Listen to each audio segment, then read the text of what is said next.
of the area that areas that she represented. But I've got to say, I'm doing my Jimi Hendrix impression here. I've got to say that I didn't know her when she was doing the Kingsman for North. I knew her in Brockmore, but I knew her more from the fact that she was a member of the same ward as I was in Bridie Hill. To say she was tenacious is probably underestimating how Rosemary was. But she was also deeply caring about the people that she represented. Many a time she used to share doing the surgeries in Bridie Hill Library. And, you know, she would fight very hard for those that came to her for help. But there's one thing that strikes me in some way. Today we've lost Betty Boothroyd. And, she was, I don't even pretend to have known Betty. But in many ways, Rosemary represented something which we should all really care about. And that is the fact that it wasn't, the fact that she was a woman was irrelevant to any of this. She fought because she believed, and she became a counsellor because she believed. And the one thing that I really do remember about her mayoralty, and some of you around in this chamber may remember this, she went against the norm. She didn't have a reverend, have one of those at each meeting. She tried to get in each of the council meetings a representation from across the society that we serve. And she had quite a very different people come to us. I remember that when she had the guy that came in and rang the bells, she had a little smile on her face as that was happening. And it didn't go down brilliantly with everybody. But Rosemary, as I said, was tenacious. And she believed that we should try and represent the society that we serve. So I want to, at the end, say thank you. She had, I believe, a good and very varied and enjoyable life in many ways. And I found her really quite interesting. It's probably a best way to describe it. So thank you, Madam Mayor.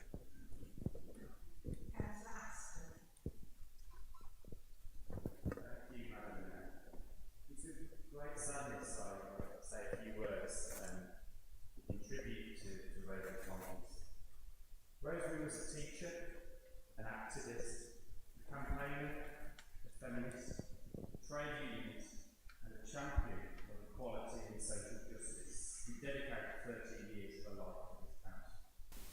She was passionate about more women being involved in politics and quality of education delivered in our schools. I was born into the Labour Party, Madam Mayor, and memories of my childhood are punctuated by these big, local Labour personalities with big ideas and big opinions. What Rosemary lacked in physical stature, she more than made up for with her personality, ideas, and opinions. Rosemary has an incredible sense of fun. Back in the old Dudley West constituency, which we never would, we used to have a barn dance as a fundraiser at 9 Locks Community Centre in Bridie Hill twice a year. I was about 11 or 12 at the time, and it would always be my job to dance with Rosemary as we were roughly the same height. I'm not sure whether it was my toes or Rosemary's which fared the worst. I used to play the piano as a kid, and every time I met Rosemary, she made me promise that I'd play at all of her future weddings. Rosemary served this borough with passion and pride, and should be greatly missed. Thank you, Madam. Councillor Foster. I met Rosemary in 1996, a couple of years before I became a councillor, and I have to say, picking up what Councillor Atkinson said about the women, she was very proactive in encouraging women to become councillors, and in fact, in 2004, in the all-out elections, she, Tony Jordan, and myself were elected as the 3 ward councillors for Brockmore and Kingswood. And I recall a lot of the advice and wisdom that came from Rosemary. But I think what shone for her in her political career was her role as mayor, and it was a role that she was born to do. The role requires energy and integrity, and she had both in the roles. And like Councillor Thompson, I do recall how she took an inclusive approach to her mayoral year by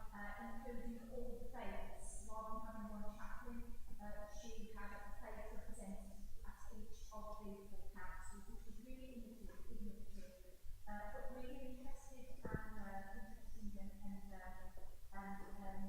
eye-opening as well, in terms of showcasing the range and breadth and diversity of the that we have within this borough. I didn't see much of Rosemary in recent years. She became increasingly frail, but when on the occasion that we did, it was lovely to have Crooksy and in her lovely bridal Cedars Lane home overlooking the park, talking about old times, and I'll miss those times, and I'll miss Rosemary, and I thank her as well for all she did for my ward and for the borough. Thank you. Councillor Bills, did you put your hand up? Okay, your turn. Thank you, Madam Mayor. I've known Rosemary since the 1980s because, to me, Rosie was actually a Sandwell National Union of Teachers member. And Rosie would come to meetings and you knew straight away when Rosie was there. Her favourite thing to do was to go to demonstrations. And there's a lovely story when she went to London to demonstrate, because we were very revolting in the National Union of Teachers in the 1980s. You know, we were always going on strike and demonstrating. And when she came back, I said, "How did it go, Rosie?" She said, "It was great. I shouted at the House of Commons and I shouted at them all and I had a great time." And that was Rosie, wasn't it? She lived life to the full. When I became deputy mayor, I remember being told by one of our friends who's not with us at the moment in the council chamber, "You know that lovely robe, Madam Mayor, it's the one you are wearing." He had it in 2000. He said, "Broke my heart when I had to turn it up when Rosemary became the mayor, because I had to turn it up." And the rumour goes that when she was the mayor, she was so small, she had to have an extra cushion, and she always used to say to me, "And my feet never touched the ground, you know." The last time I saw Rosemary was a joyous occasion, actually. It was when all the past mayors were coming together to do the memorial with Malvin Mottram for the we've got outside the council chamber here. And this is going to make me cry, so I'm going to finish on this. And she was driven home by Rachel Harris, and they're both deeply missed. Thank you, Madam Mayor.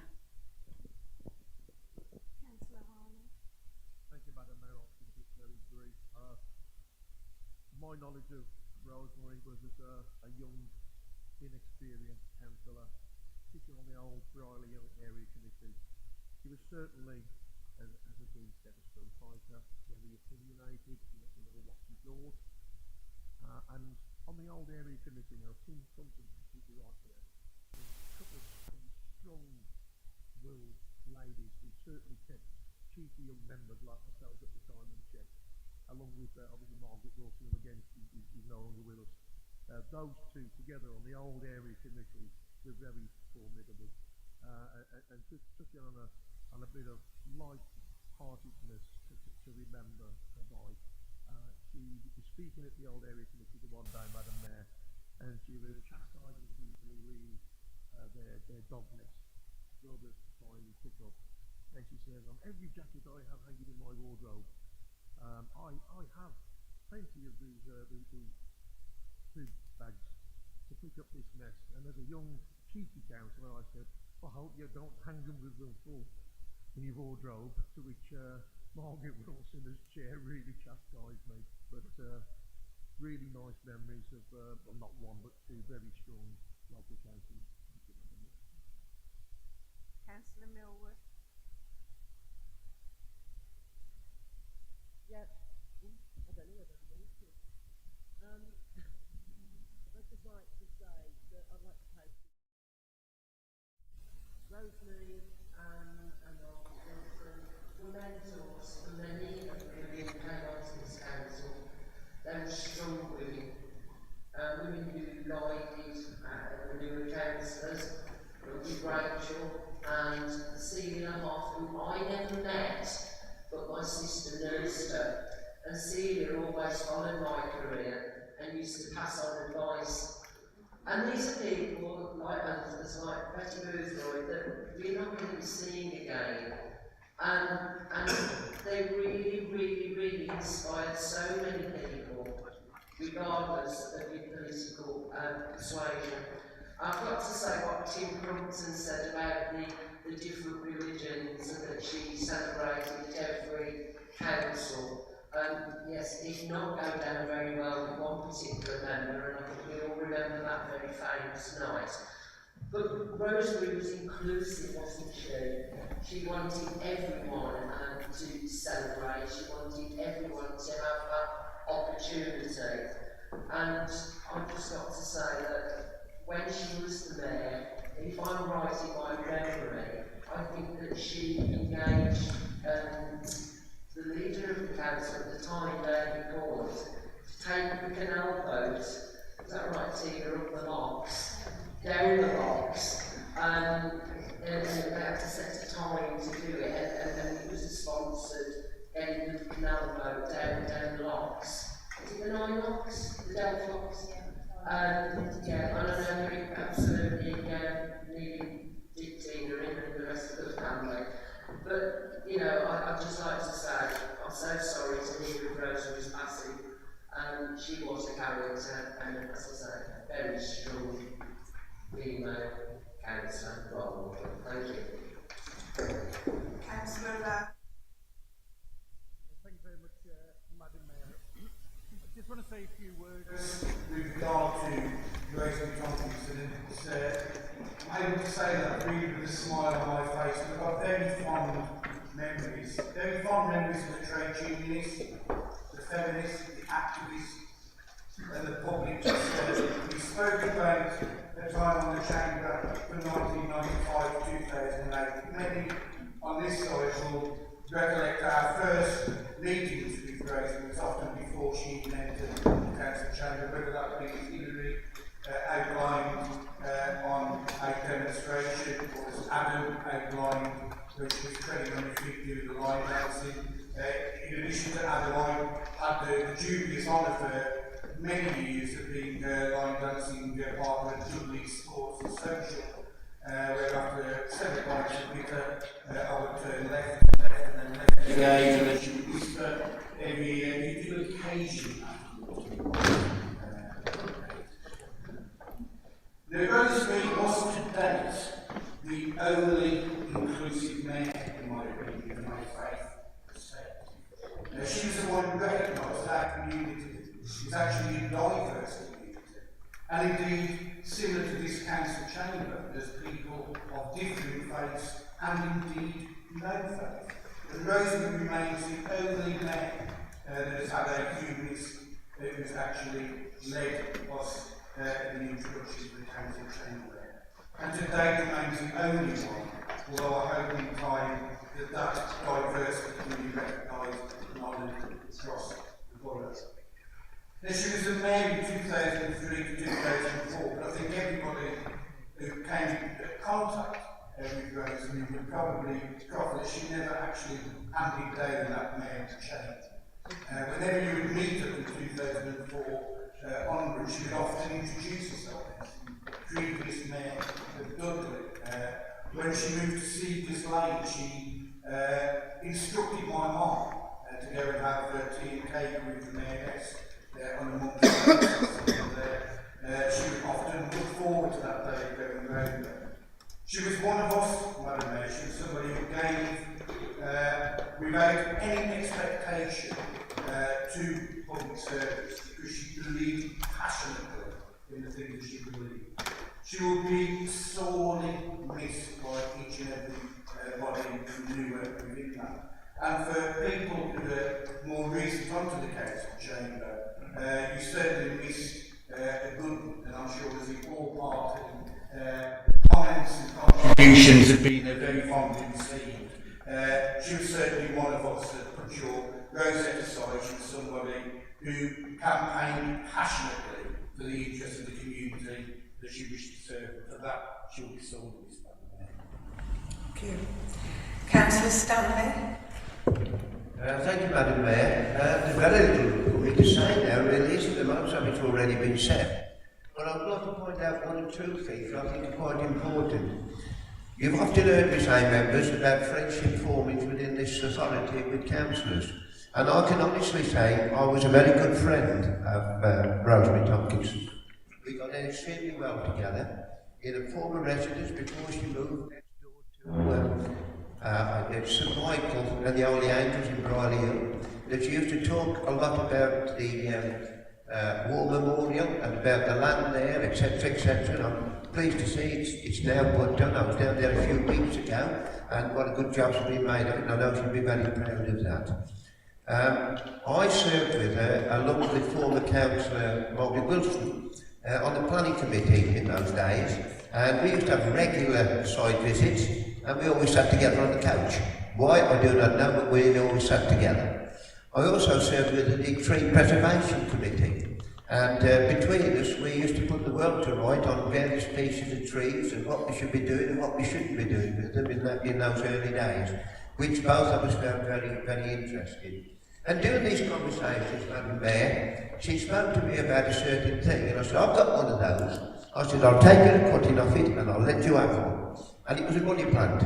And then for years afterwards, she'd say to me, it's growing, it's getting bigger, you know, and I asked her to look after it and so forth like that. That's good friendship with members of the council, good times to talk about, and may she rest in peace, Madam Mayor, because, as I already said, she was a lady that I got on extremely well with.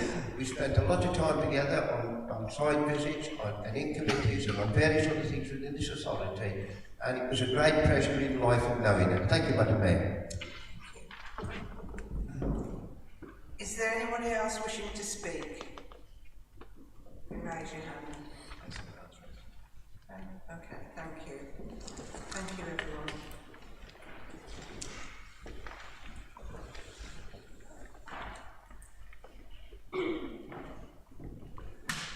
Yes, tickets are now on sale for the annual Charity Ball and Civic Awards, which will be held on Friday, the 31st of March, at the Copthorne Hotel, Briley Hill.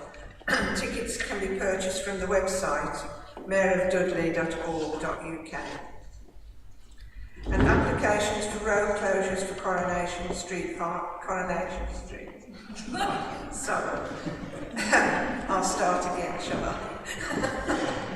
Applications for road closures for the Coronation for street parties will close on the 10th of March. Please encourage residents to get their applications in soon. Fees have been waived for the closures, and free resources can be downloaded to help people to take part in the National Big Lunch. Gift bags will be given to the first 10 streets to complete their road closure applications.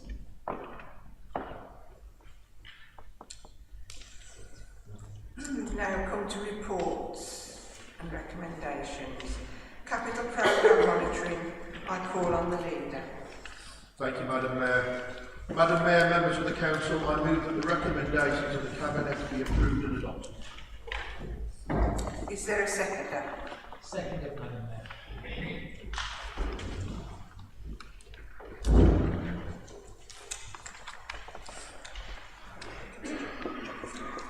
Councillor Jackie Cole.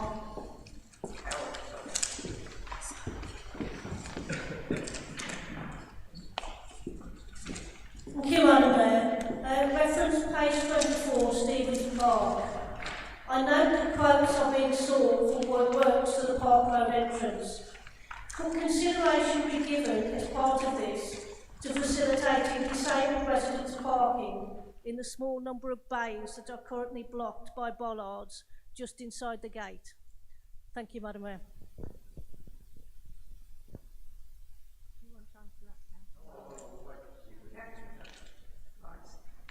Simon Phipps.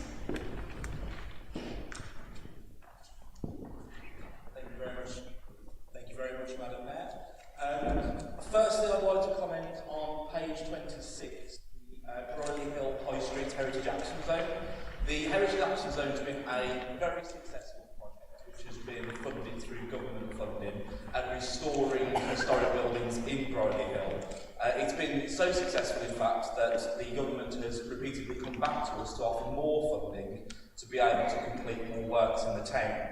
The fact that we've been so successful at this makes me think that we should certainly be looking to capitalise on that by perhaps speaking with the government and seeing if there's more funding that can be provided to be able to expand this scheme to other areas of the borough that I think would also be in great need of funding to help restore heritage buildings in high streets.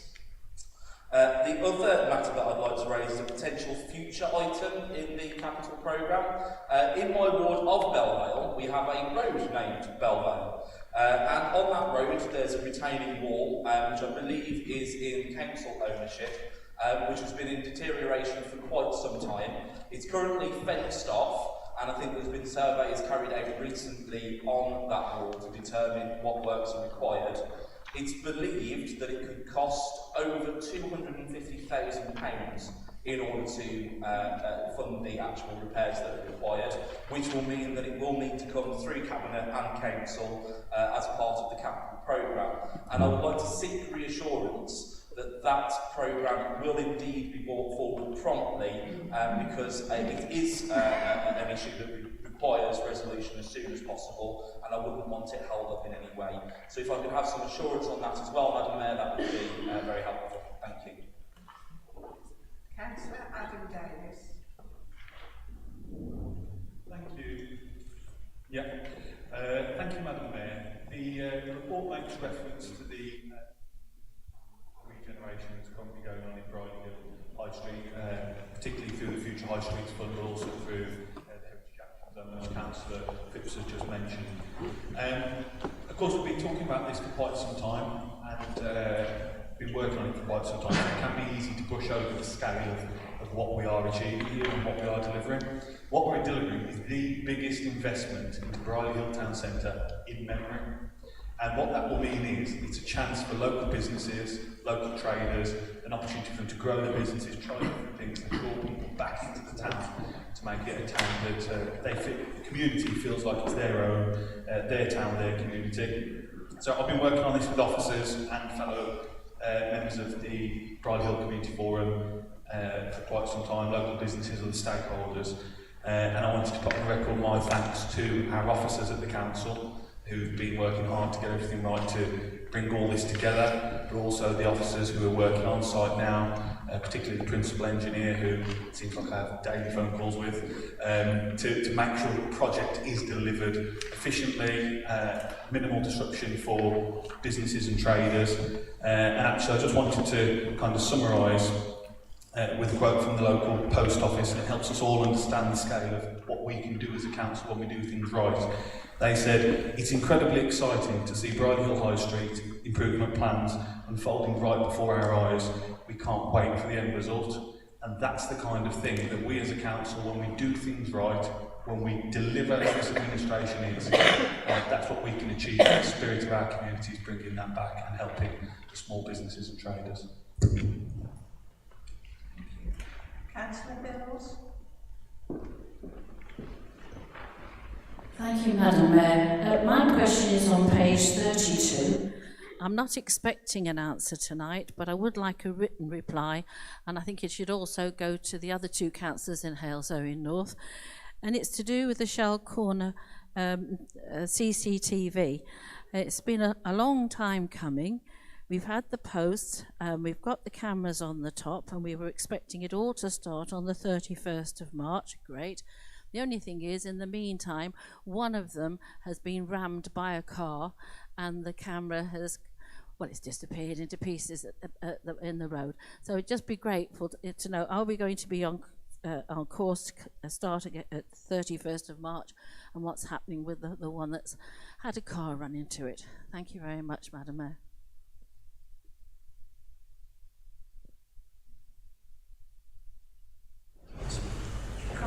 Councillor Taylor Charles. Thank you, Madam Mayor. Yes, absolutely. Just in response to Councillor Bilt, we've had an issue with the CCTV in terms of connectivity because it's out of our hands because it is down to Virgin Media, but we are working hard to try and get those brought as far forward as possible. In terms of, are we getting them well repaired? Absolutely, because they both feed off each other. Because only one of them will be connected, and it's a bridge connection, so they will both be there. It's an all or nothing, and it definitely won't be a nothing for you. Councillor Stanley. Thank you, Madam Mayor. I would like to respond to my two colleagues for the questions I've asked, and that is as far as Brierley Hill's concerned.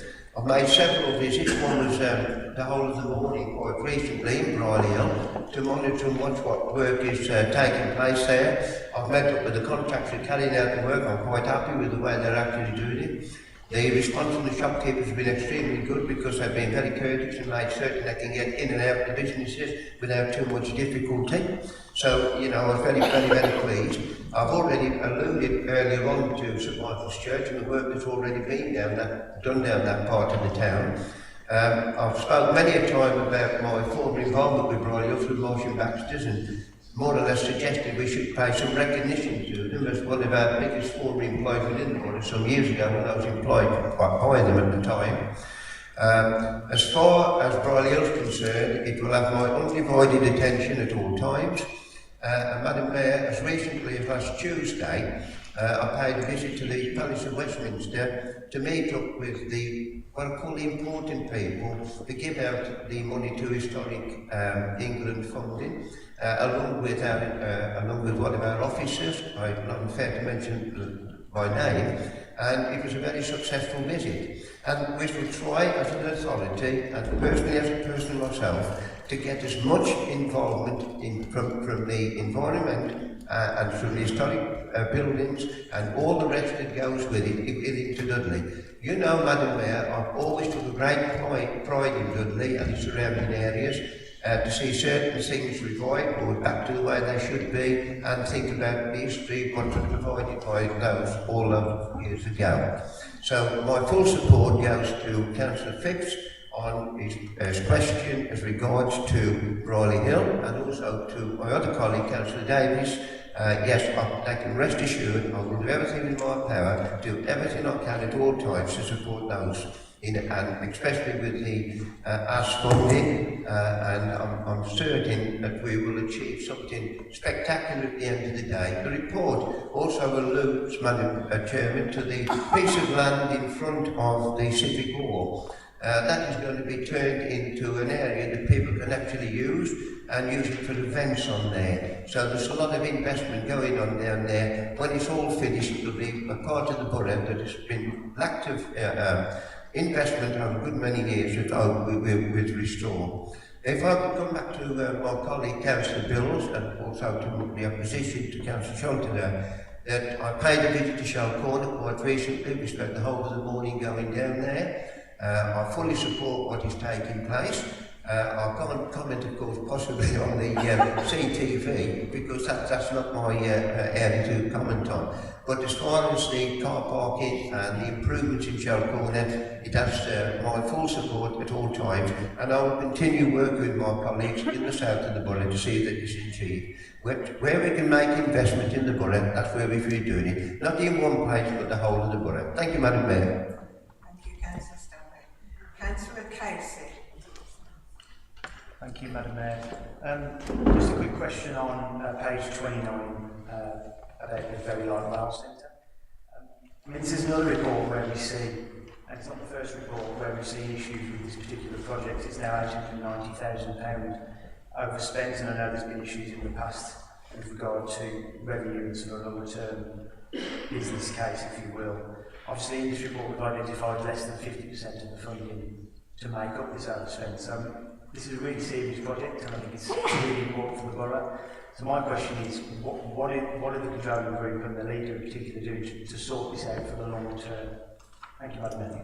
Thank you. Councillor Ahmed. Thank you, Madam Mayor. I do like to make If you speak to the microphone, please, Councillor Ahmed. Thank you.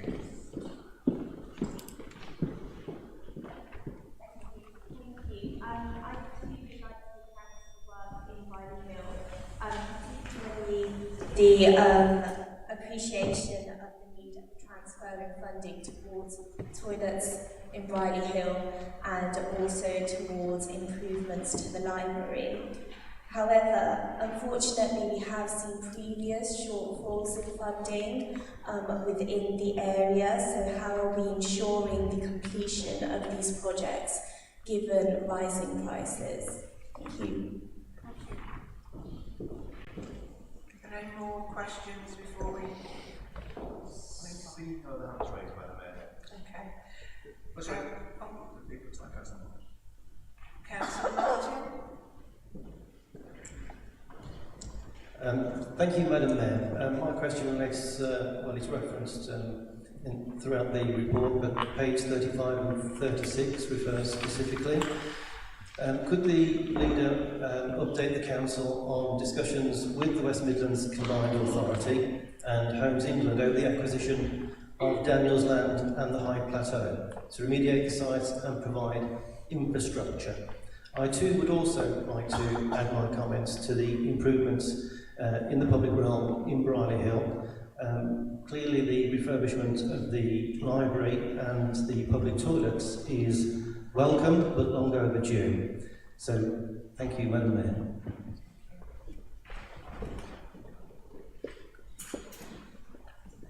No, there are definitely no further hands raised, Madam Mayor, I can see. I call on the leader to reply. Thank you, Madam Mayor. I'll do the order that they came on. Reference Councillor Cowell, good suggestion. If you drop me a brief note, then we'll try and make sure that this happens, because that sounds a very sensible proposal to myself. Reference Councillor Phipps, I think Councillor Stanley answered the vast majority there. Yes, we are good at getting funding in from external sources to the borough. I could list a whole host of projects that we've been successful in attracting that funding, and not more so than Briley Hill, where, you know, Councillor Davies is quite right, it's a record amount of investment into Briley Hill, and we will continue to try and attract that investment, and of course try and attract the right development partners to carry out that work for us. Reference the funding for the retaining wall. This sounds very similar to what we had with the retaining wall for the War Memorial in Briley Hill. So I think this is probably a discussion for informal cabinet to see if we get it on the capital allocation report for a future date. So I can give that assurance there. Reference Councillor Davies. I think I've already touched on a lot of the things that Adam raised. And I have to say a lot of the credit for this investment and the cooperation, and I think the feeling in Briley Hill of a lot of positivity from traders, residents, local members, former council leaders, even with the likes of Tim Sons are helping. But a lot of the credit goes to those groups and individuals, and indeed Councillor Davies himself. We are seeing a lot of regeneration happening in Briley Hill. Yes, it is inconvenient to traders, to residents and people trying to get through there, but it will be an inconvenience that is well worth it once these projects have been completed, Madam Mayor. I think Councillor Taylor Charles has answered Councillor Bill's query on the CCTV. Reference Councillor Casey's query. I can't even read my own writing. Funding has been agreed to put into the Very Light Rail, and also the Innovation Centre. The issue we have, it seems to be an absolute cumbersome process to get that funding released, and we're talking about a significant amount of money. That is the issue. And it's like trying to make heads at the CA and at other levels to release that funding. Once that funding is released, we should get back what we're putting in to prop them up over these intervening months. So rest assured, the money is there to make sure that the Innovation Centre continues, and we are in talks with potential partners that may want to come in and take this Innovation Centre to a different level so that it does wash its face and it stands on its own 2 feet. The next one was Councillor Ahmed. It is an issue with obviously inflation and building costs going up. However, in recent months, the industry trend is telling us that those costs have now started to come down again. Obviously, everybody knows they never come down as quickly as they go up. However, how we deal with that is on this agenda item, the capital allocations report. So if we do face inflationary pressures with building and regeneration projects, and obviously we amend that particular report in the capital allocation report. So that's in essence how we deal with that. And then finally, Councillor Martin, Daniel's Land, a lot of exciting possibilities just bubbling under the surface now with a couple of very prominent house builders and developers that are really interested in that particular bit of land in Bridey Hill. It's a very, very contaminated site. It's a difficult site to regenerate and build on, but these two potential developers are extremely interested in taking this on. Now, of course, it's not a council-owned site, but they've already done quite a good amount of work with ourselves and the owners, but obviously well Merry Hill, they own the site. So there's already been a substantial body of work done to try and unlock that particular parcel of land. So, and I think it might be worthwhile getting a briefing for all three board members, so they're fully up to speed. And I think that's the lot, Madam Mayor. All agreed? That is carried. Annual review of the Constitution. I call on the leader. Thank you, Madam Mayor. Madam Mayor, members of the Council, I move that the recommendations of the Cabinet be approved and adopted. Is there a seconder? Seconded, Madam Mayor.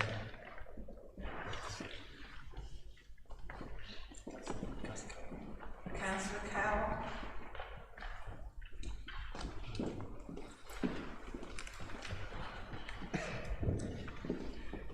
Thank you, Madam Mayor. Reference paragraph 7 on page 61. This acknowledges that the grants process for forums is subject to ongoing review.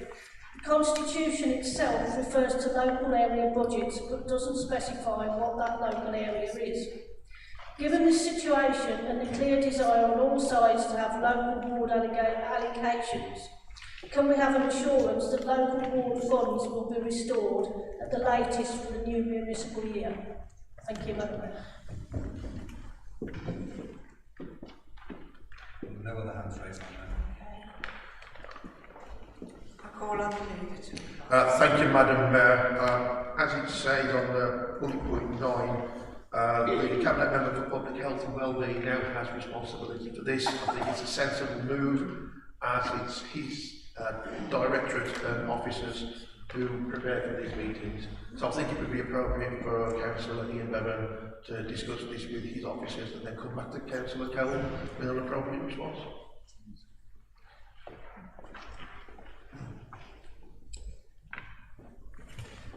all agreed? Aye. That is carried.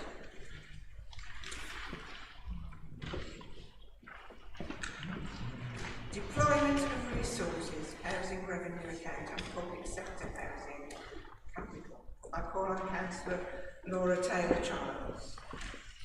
Thank you, Madam Mayor. Madam Mayor, members of the Council, I move that the recommendations of the Cabinet be approved and adopted. Is there a seconder? Seconded, Madam Mayor.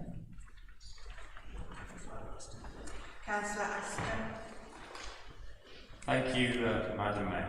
I'm sure Councillor Taylor-Charles will agree with me that the rent cap, which avoids a potentially 11% rent increase for CPI, plus 1% as well. However, when you're living on a financial cliff edge, struggling to make ends meet, like many Dudley residents' tenants are, being able to find another £6 a week for your rent can be enough to push you over that edge. That being said, we acknowledge that the HRA must remain sustainable, in balance, ideally in surplus, and that most social landlords are raising rents by 7%.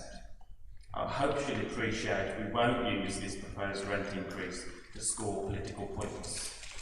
However, I'm sure I speak for the overwhelming majority of Dudley's 22,000 council tenants when I say that a rent increase can only be justified if that rise is accompanied by a significant improvement in the service they receive from this council as their landlord, in particular with regard to repairs and maintenance. Every one of us in this room will have email inboxes full of examples where things have gone wrong or where the council simply hasn't been responsive enough. Just before Christmas, the weather turned cold and people's gas boilers began to fail. They asked for help from PH Jones, the council's gas engineering contractor, and that help didn't arrive, in some cases for weeks, such as my constituent who was left without heating or hot water for 28 days in Christmas. That is simply unacceptable, particularly when we're now asking those same tenants to pay more. On the capital programme on page 74, paragraph 24, it's disappointing that considerable capital spend is being diverted away from building new council homes to the thousands of people on our waiting list. A list which grows daily due to the car crash, which is the private rented sector. So, in conclusion, Madam Mayor, Councillor Taylor-Charles will commit to improving maintenance and repairs, to holding PH Jones and others accountable for any failure to meet their contractual obligations, and pledge that all help necessary will be provided to our tenants who may struggle to pay their rent in the wake of this increase. Thank you, Madam.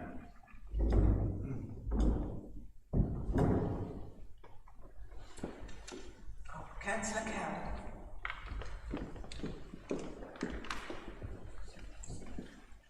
Thank you, Madam Mayor. Could I ask the Cabinet Member, when are we going to reduce long-term voids and the entirely avoidable internal cost of lost rental income and expenditure on council tax?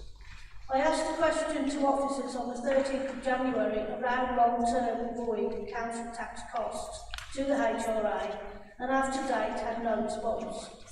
Do you understand that whilst your officers hide, our long-suffering tenants are paying for the consequences through these increasing rents?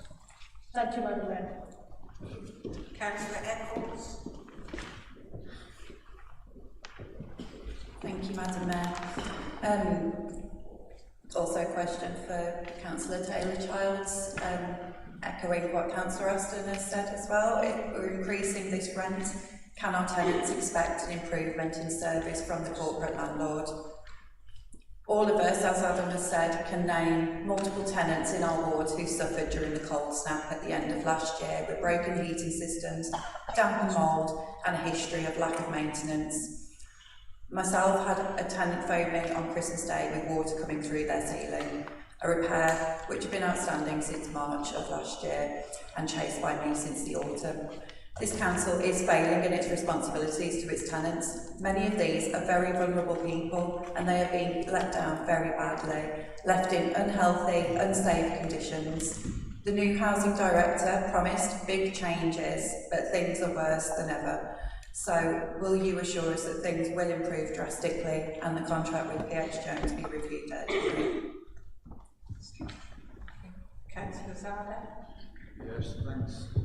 Thanks, Madam Mayor. On the same point, and I'm going to give you two examples actually of two residents in Woodside that these are two separate cases, and I feel the need to talk about them because I think we've potentially put at risk these tenants' health. I've asked them to seek compensation from the council. So on this occasion, one of them had a boiler broke down over the weekend, and they tried to contact the out-of-hours service, and largely the response that they had was, "We're not interested, don't think it's a big issue, ring us on Monday." So over the weekend, in one of the coldest parts of this year, they were left without heating. The second one worries me even more because this couple, a mature elderly couple who are living in Woodside, had a repair that they waited several months to get from the company that's been referenced that undertook this repair. In undertaking this repair, they created more damage to the fire that they had, and therefore had to wait even longer for the parts to come. I had to then contact the Deputy Chief Executive and a number of other officers, and I was told, yes, we know about it, there's very little we can do, it's on our radar. This couple, one partner of this couple then was hospitalised as a result of pneumonia, and largely related to their long-term conditions, which were exacerbated by the lack of heating.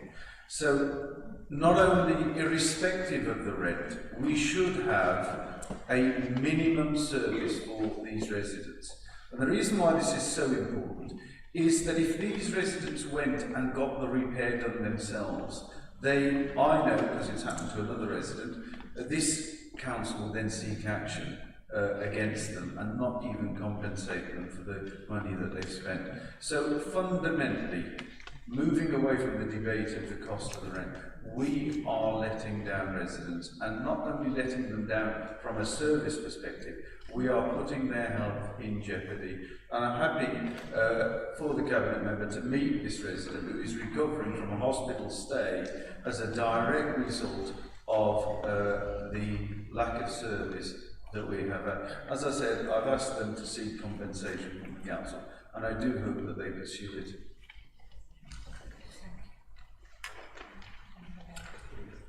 Councillor Casey. Thank you, Madam Mayor. Just to pick up on point 22, page 74, I think this is really disappointing to see, to be honest. Firstly, actually, just started by echoing Councillor Aston's points. We've all got those sort of cases. I've got cases in my ward that are just not acceptable in terms of housing repairs and the service that tenants have received from us. But in terms of the specific point 22, this reads to me as a council that is really not taking the climate emergency seriously, particularly in terms of how we make our homes more energy efficient, how we reduce fuel poverty, and how we help residents during difficult times, but how we achieve our ambitions on the climate as well. And to me, to just say we will invest where financially possible in measures that do that is very disappointing, lacks ambition, and to me does not read like a council that takes the issue of climate change seriously. Thank you, Madam Mayor.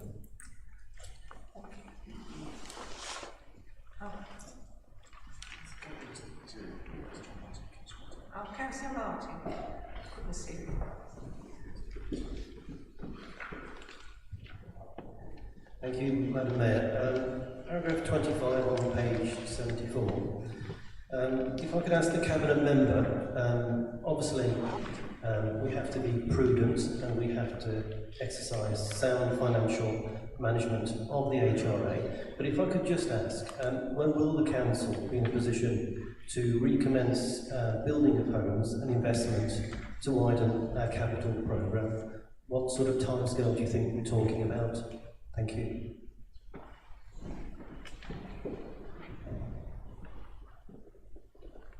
Is that it? Yes, I think so. That's it. Right. Can I call on Councillor Laura Taylor-Charles to reply? Thank you, Madam Mayor. Again, I'll go in the order in which they were asked. Adam, yeah, absolutely. I know we've had this conversation before around rent caps, and absolutely appreciate the point that I'm not making the rent caps political, because it absolutely is not a political point. You'll know yourself the amount of support that is in place for our tenants, and we're only seeking to make sure that the information is out there to make sure. And I will again ask everybody in this room, as I have in the past, if you hear of anybody who is suffering financially, make sure they contact us at the earliest possibility. That is everybody's responsibility in this room to protect our tenants. In terms of the increase in repairs and maintenance, as you'll know, obviously inflationary pressures will have been the same across the board, across the whole of the HRA service. And the rent increase does not cover the inflationary measures. So whilst we're seeking an increase, it's not directly related to the increase in rent. Any increase in service that we'll seek from repairs and maintenance will be in-house, that will be looking for efficiencies, that will be looking at how we can work better and smarter. As I said, because the 7% cannot cover that at this time. In terms of PH Jones, it's a discussion that obviously we'll have outside of this chamber and offline. But we're constantly reviewing our contracts with any contractors as well, and obviously we're aware of certain issues that have been raised in the press. But obviously, if there are any specific issues or specific cases, please send them to me, because I will always look into them, and my door is always open to pick up on cases. In terms of point 24 on page 74, in terms of the building new homes, obviously, in terms of the conversations that we've had here, at the minute, we're going to have to prioritise doing our rents and repairs. We've had to, obviously, we've done a new stock condition survey that's coming through at the moment, so we're going to be able to make sure we can prioritise things like damp and mould and have a look into what we can do around our repairs and maintenance. So that is priority at the moment, because obviously, as we said, we're asking for our tenants to pay the extra 7%. At the minute, we need to prioritise services to them rather than the build of new builds. We do still have a good new build programme. It's just going to be slightly lower than what we were hoping for. Councillor Powell, there was a voids workshop today with a lot of my head officers, so they are working on a brand new strategy and hoping to make sure that voids will be lowered as soon as possible. It's very high on my priority, and I appreciate you bringing it up, and you're absolutely right with the concerns raised. So hopefully we'll be able to see some changes very soon on that. Councillor Eccles, obviously a lot of your question has been answered in terms of Councillor Aston. The stock condition survey is working to identify any issues that we have specifically around damp and mould. And again, we are also asking if anybody is aware of any serious damp and mould issues that we already aren't aware of, then please let us know. Make sure they are reported. If anybody's coming to you, make sure that that is reported, because we can't know what we don't know. And thank you for your interest in that and your support ongoing to make sure that we're aware of all of those cases as well. And again, with regards to the PH Jones review, absolutely yes, and we do take those issues seriously. Councillor Zada, thank you for bringing those two cases up, and I would be happy to meet with the residents as well and be happy to discuss those further, because those are very serious cases and we shouldn't be seeing cases like that. And as I've said to Councillor Aston, my door is always open to help with cases like this. Cases like that are not political, and you know that and I know that, so I will always help wherever possible on any cases like that. Councillor Casey, in terms of the climate change, I'm not sure whether you've seen the press, but we're the first one in the West Midlands to implement the net zero neighbourhood, which is pioneering in terms of climate change.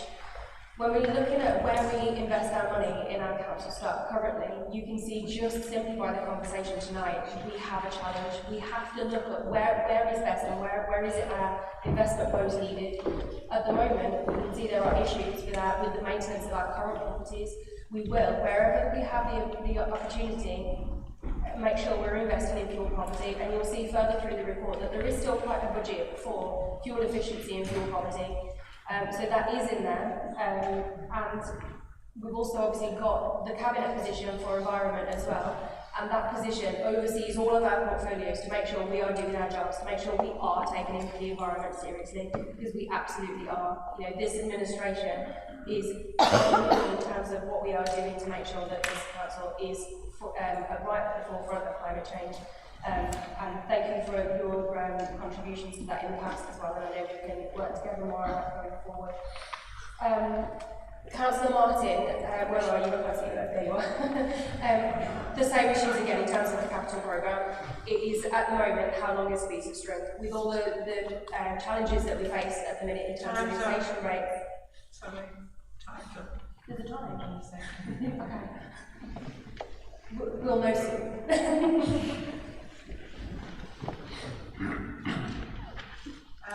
Are we all agreed?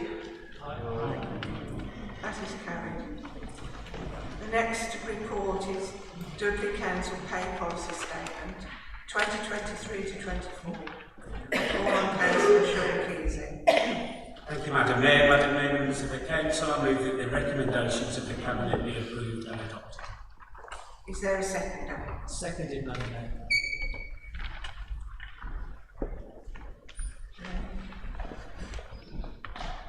Any hands? I see no hands raised, Madam Mayor. Okay. Are we all agreed? That is carried. Treasury Management. I call on Councillor Angus Lees. Thank you, Madam Mayor. Madam Mayor, members of the Council, I move that the recommendations of the Audit and Standards Committee be approved and adopted. Is there a seconder? Seconded, Madam Mayor. Okay, Madam Mayor, I see no hands raised.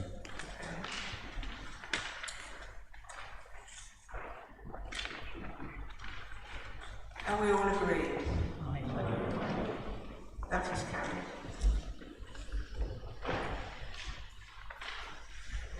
Notices of motion. At this point, can I remind members that under Council Procedure Rule 12.5, the maximum time allowed to deal with all notices of motion is 30 minutes. If the notices of motion are not dealt with within this period, they will be referred to the next ordinary meeting of the Council. Planning Regulations Renewable Energy. At the Council meeting on the 10th of October 2022, Councillor Ruth Buttery moved the motion in her name as set out on the agenda. The motion was seconded by Councillor Thomas Russell. An amendment was then moved by Councillor Kieran Casey and seconded by Councillor Judy Foster. The wording of the amendment is also printed in the agenda papers. The debate is now on the amendment moved by Councillor Kieran Casey. I call on any speakers on the amendment. Councillor Zarda. Councillor Zarda. Thank you, Madam Mayor. It's been a while, hasn't it, since we discussed this motion. And I suppose the lesson here is, if you leave a motion long enough, you'll get a few more Prime Ministers and then the motion won't be relevant. I mean, we ended up in this position because the Great Liz Trust became a Prime Minister for a couple of days and decided in their wisdom, I believe, to lift the ban on fracking. Whilst obviously the motion now is slightly different, I still think that it's relevant in its need to write to the government to raise the issue of the ban. And I say this for a number of reasons. Firstly, obviously, we don't know how long Mr. Sunak will last, and I know that Boris is making his round, so we don't know who will be Prime Minister soon and whether we'll need to reinstate our opposition on lifting the ban. So we need a clear commitment that the ban will not be lifted, especially with the damage that fracking does, without necessarily any knowledge of the benefits that it brings. But I also think the latter 2 points, especially on point 2, where we talk about further accelerating investment in sustainable renewable energy, we spoke earlier about the need of responding to our residents. I think we also talked about how we're going to support residents with the cost of living, and therefore I'm not clear I've got a line of sight with what will happen in March when bills are likely to increase again, and also this £67 contribution that's currently being made, how long that will last. And I do think that there is a need for further and faster acceleration in understanding sustainable, safe, renewable energy. And then finally, the latter point is financial support. If the issue is that the government need to be clear on giving incentives to councils around the additional financial support to get to net zero, I think we ought to be clearer about our ask and our demand of the council around this. This has bigger implications than what was set out in the original motion, and I'm grateful to my colleague Councillor Casey who brought this in an amendment. I still believe it's relevant, even though there are some small changes with the change of Prime Minister. Thank you, Madam Mayor. I see no other hands raised, Madam Mayor, so on that basis, Councillor Buttery, do you mind? I call on Councillor Ruth Buttery to exercise her right of reply. Thank you very much. Oh, sorry. Thank you very much, Madam Mayor. I'm quite happy to go to a vote on the amendment before we go to a vote on my initial notice of motion.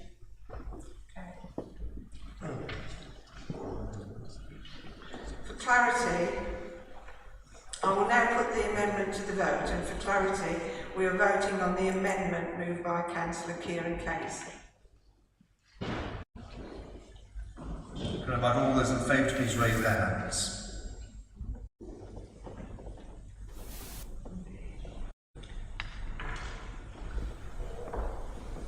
All those against? Unless Madam Mayor there's a requirement for a named vote, the amendment is defeated.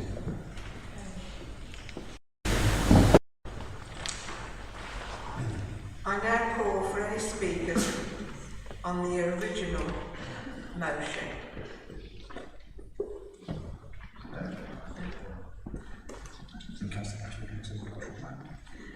You want to reply, Councillor Buttery?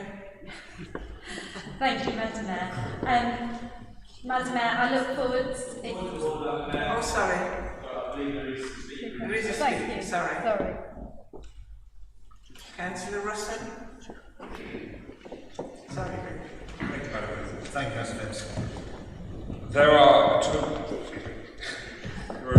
of 5 active solar PV manufacturers in the United Kingdom, 3 of which specialise in bespoke systems designed for personal projects, which can be liberally interpreted to mean expensive.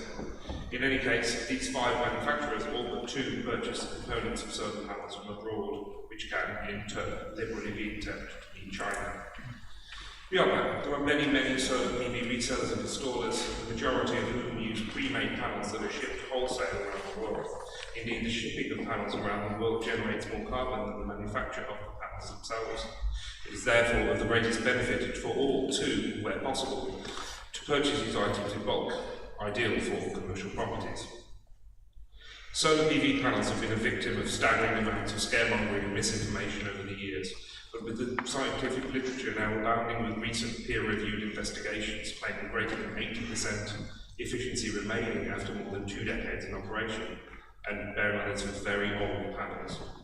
Modern techniques and innovative materials mean that, without hyperbole, very soon the panels installed might outlive the houses that they sit on. That is not to say that solar panels are a magic bullet. That is not to say that we can immediately transition to a paradise of renewable energy, but that does not mean we should not do everything in our power to improve our lot. Another refrain is that the carbon cost of the creation of PV panels renders them a vanity project. This is simply incorrect. Solar panel manufacture creates around 50 grams of carbon per kilowatt hour of generation. This is 20 times less than that generated from the average coal-fired plant for the same amount of energy.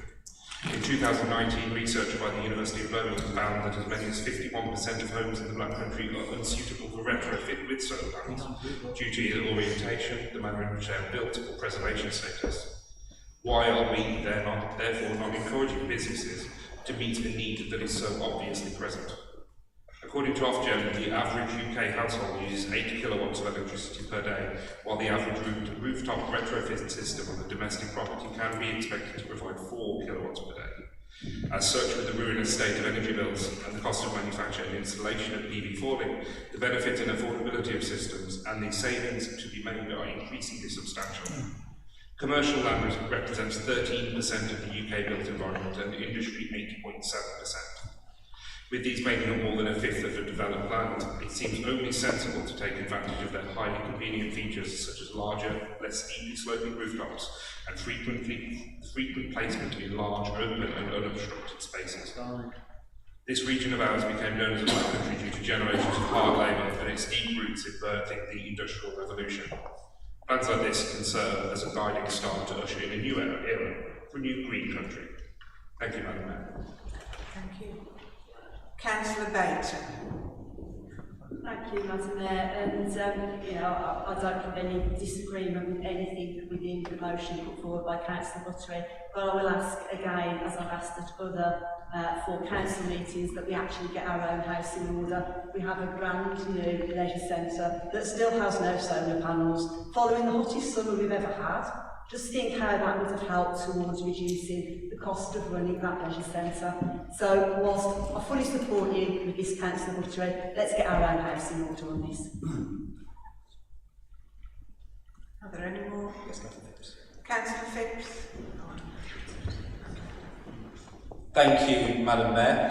I'm fully in support of the motion. It's certainly something that we need to be looking into and making sure that we roll this out much more widely as ever we can. One thing that I would like to sort of like raise as a concern really that we need to try and address is with Western power distribution. I understand that there is very limited capacity to take much of this electricity back onto the grid, onto the network. And until that problem is resolved, then actually you can have as many solar panels as you would like on leisure centres and council buildings and homes, but actually the benefit will only be to ourselves because it will save us on costs and it will not contribute back onto the grid, which is required in order to make sure that we achieve the aims that we're going for. So I would really like to see if it's possible this council to take a stance where we get in touch with Western Power, we push them towards resolving these issues.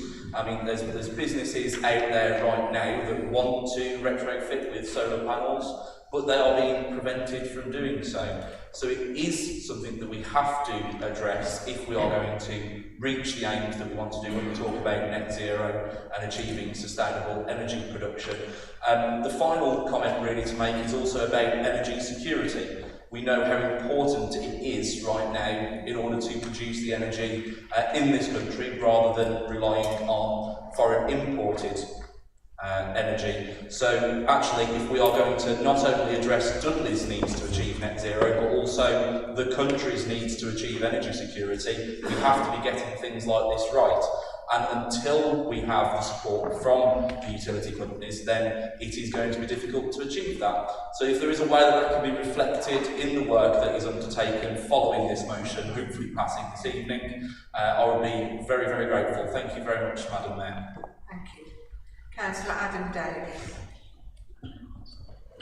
Thank you, Madam Mayor. Again, I also support the motion this evening, but it's just I wanted to comment with a bit of context that I think it's always worth bearing in mind, whether it's locally or nationally when we're considering our energy policy.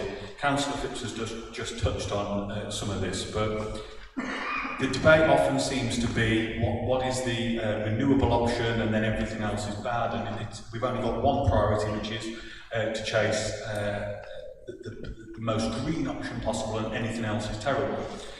There's three things that I think always need to be prioritised when considering energy policy, not just one thing, three.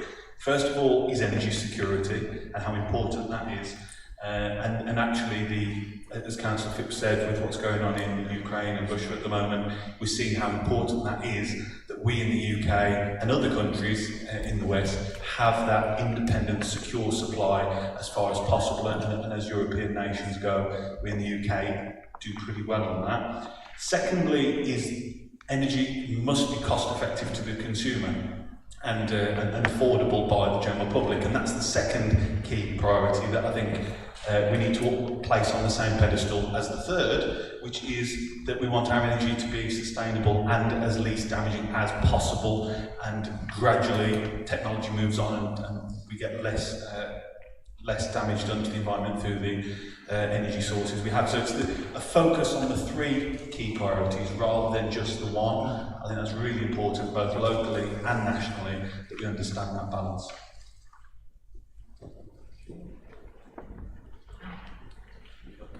Councillor Lowe. Yeah, I honestly really wasn't going to comment on this until the last contribution, so I just feel the need just to come back and just make a couple of observations really. Firstly, with regard to the motion, I've got no problem, I'm quite sure we'll have all party agreement, and I welcome the first steps along that line. I do notice that each contribution subsequently was pushing us a little bit more, yet we're going to be supporting the watered down motion at the time of a climate crisis when water levels are increasing. That does hit me slightly strange. But I must come back on the 3 points just to see whether they actually are real priorities. There's certainly priorities for ourselves on that side, and that's with regard to energy security. The only people in the energy sector who are secure at the moment are the owners and big business are actually making record profits off the back of the energy. And just to extend the issue with regard to Russia and Ukraine, I think the total mismanagement of the economy in this is, should be each and every one of ours priority as well. And if anybody's heard the press, Madam Mayor, over the last 6 months, I'll recognise we've actually got a crisis, not just in the energy, but on the second bullet point that the Council outlines, that it should be cost effective to the community. Now, unless I'm living in a bubble, I'm not sure which one of us there is, there's a cost crisis at the moment, and many of us have got bulging emails and bulging casework as a result of people cannot pay their energy bills. So I recognise and agree with you that it should be a priority. Hopefully you will agree with me that certainly the total incompetence of this present government in being able to offer cost-effective energy to our community. And of course, the final point, it should be sustainable, and that is the very point of Councillor Buttery's comments, of which will receive all party support. But to come up with 3 priorities where it's abundantly clear to the people in this country that you're abundantly failing on 2 of the points, I think just sums up who's living in the real world at the moment. Thank you, Madam Mayor. Thank you. Are there any more hands? Councillor Kettle. Thank you, Madam Mayor. Listening to the debate, it's quite interesting that wind hasn't been mentioned, and the efficiency now of energy produced from wind is now considerably greater than it was some years ago, and they are cost effective. In fact, I think the new modern wind mills that we see around the country, I think one of the big ones will actually do 2,000 houses for one rotation for an hour. So it's amazing that we have 600 schemes in the country awaiting connection. And this is an incredible fact.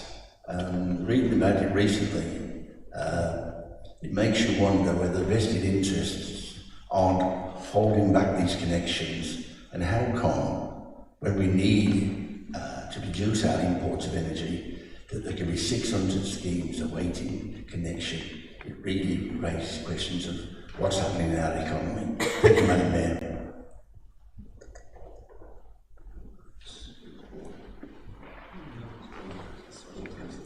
Okay. I call on Councillor Buttery to exercise her right to reply to the debate this time. Thank you very much, Madam Mayor, and thank you all for your debate. It's been really interesting to hear. Councillor Phipps, I completely agree with you, and perhaps we need to get the leader to write to the energy companies to express the concerns around this. I agree, energy security is absolutely vital, not just for our businesses, but also for the environment, and the impact of massive container ships coming across the ocean isn't exactly helping the environment either. I also agree with Councillor Baton, and perhaps can ask Councillor Stanley, who has the Leisure Centre portfolio, to get back to on this. This actually is a positive response to ongoing issues, and okay, it's not going to answer all the problems. We are just Dudley, we're not the UN or something like that, but we have to start somewhere, and this is a positive notice of motion to support our local businesses and residents, and I thank all councillors for supporting this, and I look forward to seeing the report from the Climate Change and Environment Scrutiny Committee and how we take this forward to support, like I say, our businesses and our residents at this time. Thank you very much, Madam Mayor. The original motion will now be put to the vote. Can I have a clear show of hands, please, of all those in favour of the original motion proposed by Councillor Buttery? That's unanimous, Madam Mayor.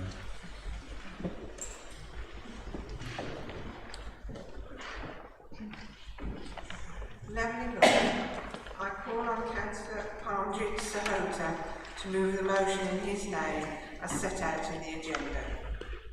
Thank you, Madam Mayor. A lot has happened since last summer when this originally was sort of written to discuss. In moving the motion, I would like to say our worst fears have been realised at this Tory Council. Our 4 MPs, along with our Tory Metro Mayor, have failed miserably to secure any investment arising from the forward levelling of bids submitted for Dudley Borough. We were told that our MPs, working alongside the Council and the Metro Mayor, would use all their knowledge of the borough and influence and work together to ensure our bids would be successful for our borough. They even decided not to enter the first round of bidding so they could learn lessons and get it right. The Council also invested heavily in employing consultants to assist and develop bids, what expense to go to deliver failure. Please can Patrick Harley explain how much did it cost to submit in officer and consultant's time? What legwork did our 4 MPs and the Mayor do to ensure bids wrote would be robust and enough to satisfy the strict criteria for this funding? And what liaison took place with the ministers, which we were told they were going to be working behind the scenes to get this funding, because these members of the same party and working with civil servants. These key questions really need to be answered for our communities and our businesses. The levelling up fund is all about investing in deprived parts of the country to deliver community and economic regeneration, yet we see levelling up bids totaling tens of millions of pounds being awarded to towns well down the deprivation index league tables and more affluent than Dudley. Places like Tory heartlands of East Anglia, South West and the South East. So I have to ask on behalf of the people of Dudley and its businesses, is the levelling up going where it's needed, like Dudley, or where Rishi Sunak promised it would be, like Tunbridge Wells, where he boasted about giving it a bomb last summer during his leadership campaign? Thank you, Madam Mayor. Thank you. Is there a seconder? Seconded, Madam Mayor, I reserve my right to speak.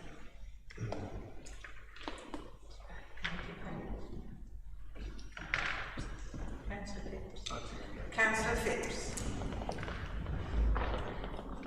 Thank you very much, Madam Mayor. I'll begin by discussing the factual inaccuracies in the motion.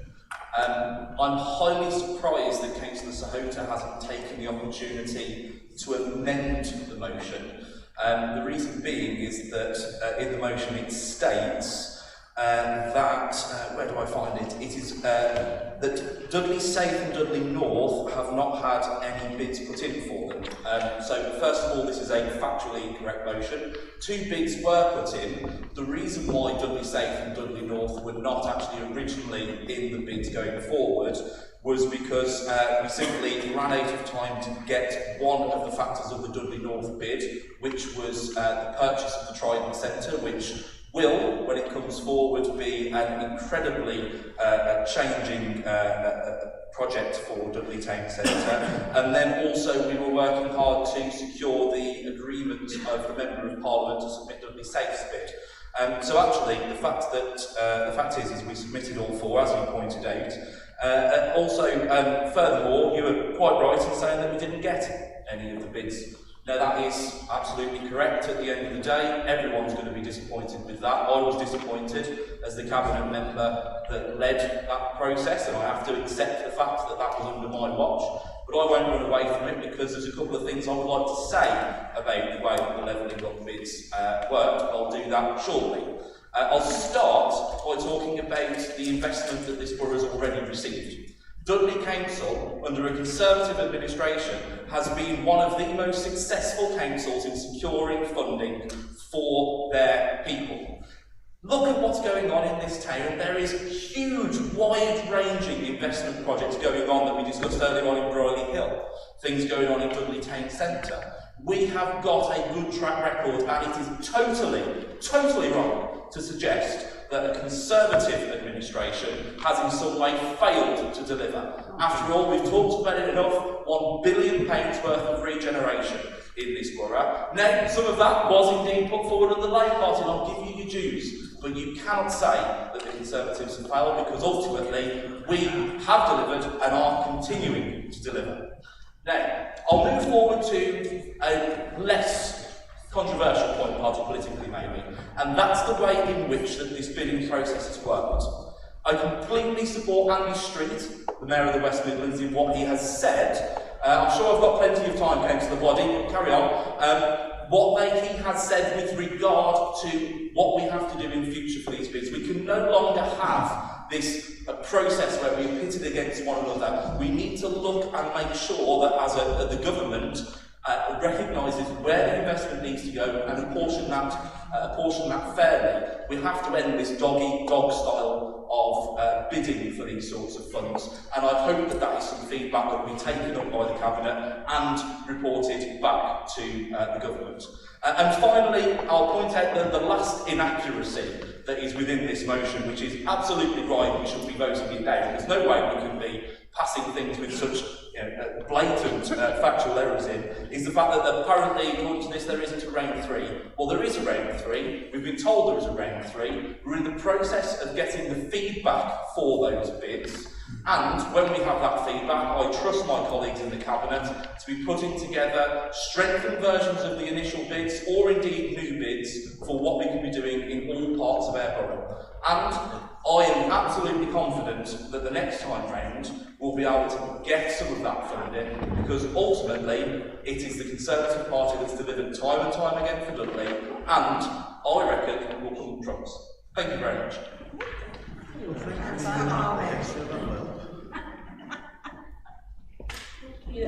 Madam Mayor, I think we should be particularly careful in accusing of misinformation and inaccuracies when in fact this motion probably has been misread by yourself.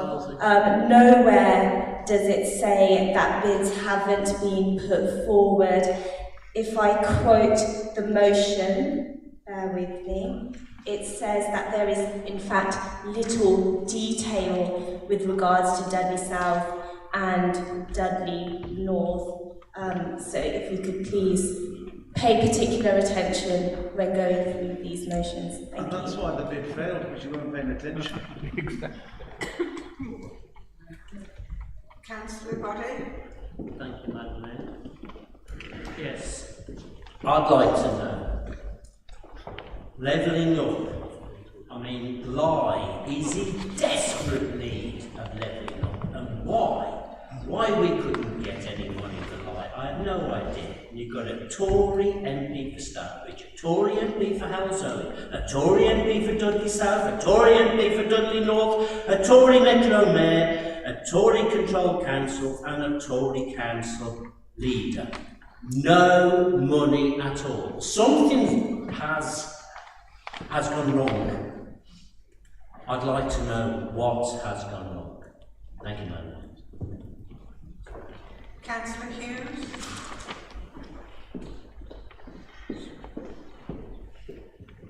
Thank you, Madam Mayor. I just wanted to pick up on a couple of points. Obviously, Councillor Phipps was saying. The fact is, Wolverhampton Council and the Sandwell Council are both Labour controlled councils, and they've been successful with bids so far. The fact remains, we do have the region, does have all Tory MPs, and none of them have been successful in, along with yourselves, in getting a bid successful so far. I mean, the process, I do agree with Simon Phipps. It's like a Hunger Games style process. We're all fighting to get a bit, a few crumbs off the table. It's a bit ridiculous, but maybe if the Dudley North MP, stopped scapegoating people and concentrated more on, the people's needs, then, we might be successful in bids in the future. Thank you. Thank you, Madam Mayor. The 30 minutes allocated by the Constitution for disposal of motions has now expired, and consequently any motions that remain on the agenda will be carried forward to the next meeting.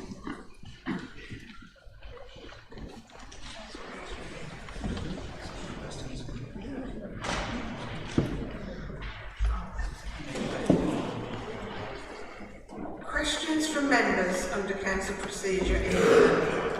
Firstly, can I remind the council that the purpose of this session is for members to ask questions. There will be a 1 hour time limit on the question time session. The time limit on all individual contributions during this session will be 2 minutes. All questions will be dealt with individually, one at a time. If time permits, members may indicate to ask another question during the session. When I call on members to ask a supplementary question, this must relate to the original question or the answer given. There are no written questions which have been submitted in advance, so we'll go to verbal questions. I now invite members to indicate if they have any questions for the leader, cabinet members or chairs. Councillor Hughes.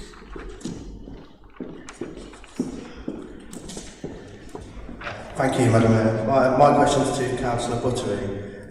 How we look after and educate our children is vitally important, as we all know. I fully believe that a lot of children with special educational needs and disabilities could flourish in a mainstream setting with the right support, but not all can. Since being elected, residents have been contacting me about their children being placed into mainstream settings, but who are being excluded or on reduced hours because they are not suited to the environment they have been placed in. And in some cases, the original decision for a mainstream setting has been reversed months into school term, causing unnecessary stress and angst to families.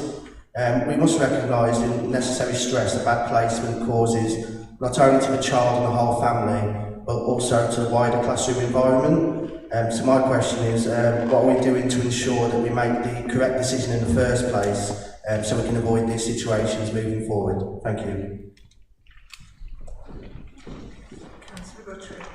Thank you, Councillor Hughes. Yeah, it's a very pertinent point you mentioned. As you know... Sorry, Councillor, would you move your microphone towards you? Sorry, is that okay? Yeah. Thank you for raising that question, Councillor Hughes. As you'll be aware, we have an inclusion strategy within this borough, and as a service we've been working with our mainstream and special school provisions. As you also know, we're investing £15 million in building a new high-needs special school in refurbishing Penn's Meadow. Also, I firmly believe that many children should be educated in their local areas. They play football, go to the park, go swimming with their colleagues, their peers. Why shouldn't they go to school with them? So we are increasing the number of bases that we're putting into mainstream schools, working with schools, both primary, secondary and colleges, to make sure that these children have exactly the same aspirations and opportunities as any other child. In fact, we recognise that they need more support, which is why we're putting more bases into more schools to keep these children within their local communities, because that is paramount. What we have to do is prepare these children for adulthood. It's a mainstream world out there. There is always going to be some children that will need 24-hour care for the rest of their lives, and for those children we are making the provision for that. Like I say, we're rebuilding Penn's Meadow School and working on the post-19 provision. And that is absolutely crucial. But for many other children, we don't want to set them up to fail. We want to prepare them for an adulthood where they can go to work, where they're not just condemned to sit in their bedroom for the rest of their lives, you know, with no outlet at all. I've been to various sessions where we've spoken with young people who do have additional needs, and their desire is to be like their peers, not just to have the same access to social availabilities, you know, being able to go to the cinema themselves independently, or go to shopping, go to Merry Hill, whatever it is, go out with their friends, but also have the same life chances of being able to work and get housing, whether we have to do supported living or up. So thank you for your question. Sorry, thank you, Madam Mayor. Does Councillor Hughes wish to ask a supplementary question? Thank you, Councillor Buttery. You know, I don't disagree in obviously what you're saying, but you know, it's just obviously there's a lot of you know, specific cases I've been made aware of. You know, there's a lot of exclusion happening, so obviously we just need to make sure that, you know, if we are you know, to support, you know, trying to, you know, ensure children get the best provision possible, that, you know, the right support is there, because, you know, some schools are not, you know, there yet in terms of having, you know, the right, being able to support some of these children. So, you know, I just obviously want to, you know, stress the point that, you know, in some cases it's going wrong, and, you know, obviously I just want to strive to make it better for everyone. Thank you. Councillor Buttery, would you like to? Yes. Thank you. Thank you for your passion and your care, because it's exactly what we need. We are also reviewing our AP strategy, and as you know, Councillor Harley has championed the Priory Park, where we now have an AP provision there as well. We are looking at all different options, because we realise that every child is unique and one size doesn't fit all. If you do have specific cases where you are struggling, please do contact me and make me aware of them, and I will do my best to help you. All right. Thank you. Councillor Benton. Thank you, Madam Mayor. Thank you, Madam Mayor. Is that working? Yes, it is. Yeah. So my question is for Councillor Stanley. You'll be aware, I would expect, of the publicity around the sale of the Russell's Hall Youth Centre. And over the years since its closure, and yes, it was closed under Labour due to the swinging central government cuts, there have been a number of groups interested in taking that property on, and I fully understand the need for sustainability of any community group. But I don't believe the council have been proactive enough in making this facility available for the community. In the last week alone, since the press release, I've had 3 community groups contact me to express interest in it. So clearly that interest is and was there. So my asks of you, Councillor Stanley, as the Regen lead, are will you work with the corporate landlords team to make the process of community asset transfers more positive, proactive and fast? Yeah, that building's been empty now for a very long time, and obviously buildings degenerate, therefore you're losing cost, aren't you, if they do eventually go for sale. And it makes it really difficult for any community group to come in because of the amount of work that's required. But in the event of any sale is progressed, will you guarantee that funds from the sale are ring-fenced for community projects and are not put back into general funds, but actually when an asset is lost, we work together as a council to ensure that that community or our communities do not lose out, that they benefit from a further community asset? Thank you. I call on Councillor Stanley to reply. Thank you, Councillor Baton. Yes, I took on board all the comments you've made. You know what difference about with this new role. I was aware that this had taken place, but I haven't got the full details in front of me. I'm in progress. I tried to make some necessary inquiries prior to tonight's meeting, but unfortunately, officers are dealing with it have been away on holiday, so it's been very difficult to achieve that. But yes, I will certainly look into the possibility of what we can do, and I promise you I'll get back to it and keep you well informed what we intend to do. Do you wish to ask a supplementary question, Councillor? Councillor Eccles. Thank you, Madam Mayor. My question is also for the new Cabinet Member for Regeneration, Councillor Stanley. I emailed you on the 11th of February to ask about the poor decision to close the Crystal Leisure Centre Cafe. You replied to me 5 days later, and the contents of that email were simply a forwarded copy of the officer's report on the decision, rather than any original thoughts of your own. This information is publicly available and is not what I was asking for. I wanted your thoughts on the decision and why there had been zero community consultation, no consultation with the ward councillors, and while I appreciate that subsidising possibly failing services isn't ideal in the current climate, I feel this issue and alternatives haven't been adequately explored. Where is the environmental impact assessment to identify members of the community who will be affected, and why is no market testing taking place? I visited the cafe yesterday and it was absolutely buzzing with activity, parents, children grabbing a drink and a snack after a splash in the pool, and everyone who I spoke to was disappointed with the decision to close the cafe. This is at latest in a series of blows to the Crystal Leisure Centre. The sauna and steam rooms have been quietly closed, opening times reduced, and not to mention the ongoing saga of the pool's heating system, which is clinging on for dear life. So, why is the Crystal Leisure Centre being failed? Councillor Stanley. Yeah, I can answer that, Madam Mayor, quite easily. First of all, the decision was made by my predecessor, and I uphold that decision, because the amount of money that was being lost there is colossal, and money could be put to better use.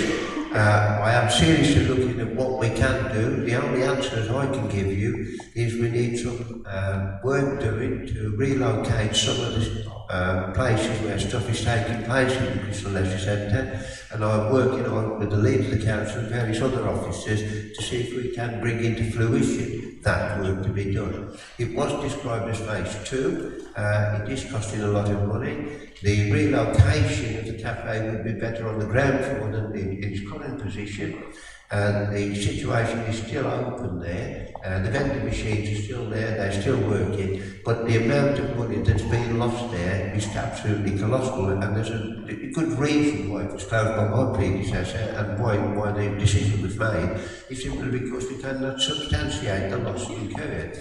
Your comments about 5 days, I replied to it as quickly as I possibly could. I spoke to the officer in question, he would give a report, which I passed on to you to be perfectly truthful as soon as I possibly could, and your colleague was included as well in the response. But we have to make these decisions, and the decision was made to close it because the lack of revenue that was actually making no revenue, it was just making huge losses. But yeah, it's not the end of the story. If we can go ahead and get something done on simply spending some money and bringing it up to the same standard as Duncan Edwards and Hal Zoe, then of course the cafe can be reinstated. At the present moment, it's not viable to have it working as it should do in the location that it was. Thank you. Have you got a supplementary question? Yes, please. This one? Yeah.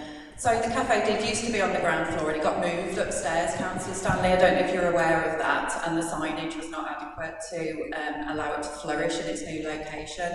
So I appreciate you're saying that this decision was made by your predecessor, but are you then saying that it's okay for decisions like this to be made without any consultation with the public?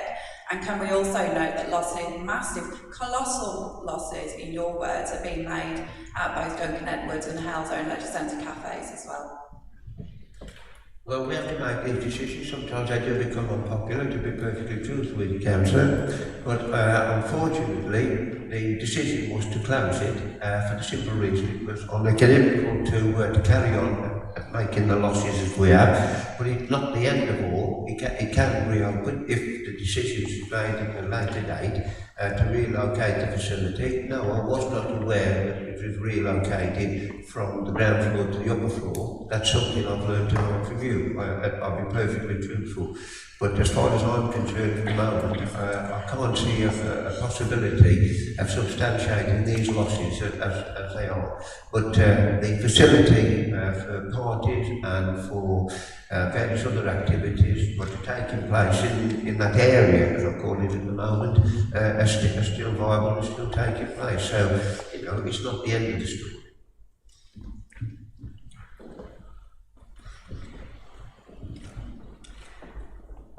Pastor Soto, I've marked you down on the list of speakers. Councillor Kari.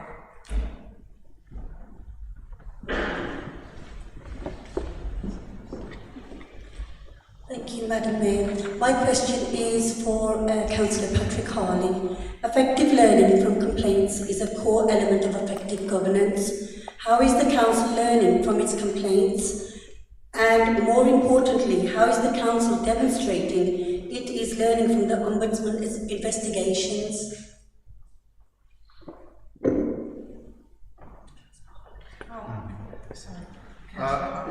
Thank you, Madam Mayor. If the member could be more specific on which ones? Adult social care, financial, which ones? I was referring to how do you ensure, as the leader of the council, that you are taking into account that any complaints that are coming forward, irrespective of any departments, that there is learning from these complaints? Well, through you, Madam Mayor, what we do normally, when the Ombudsman reports back, there are a series of recommendations, and by and large the authority will comply with and fully implement those recommendations. I think the only time we've not done that was one on adult social care some years ago, and that had cross-party support for us to go a different way in which the Ombudsman wanted us to go.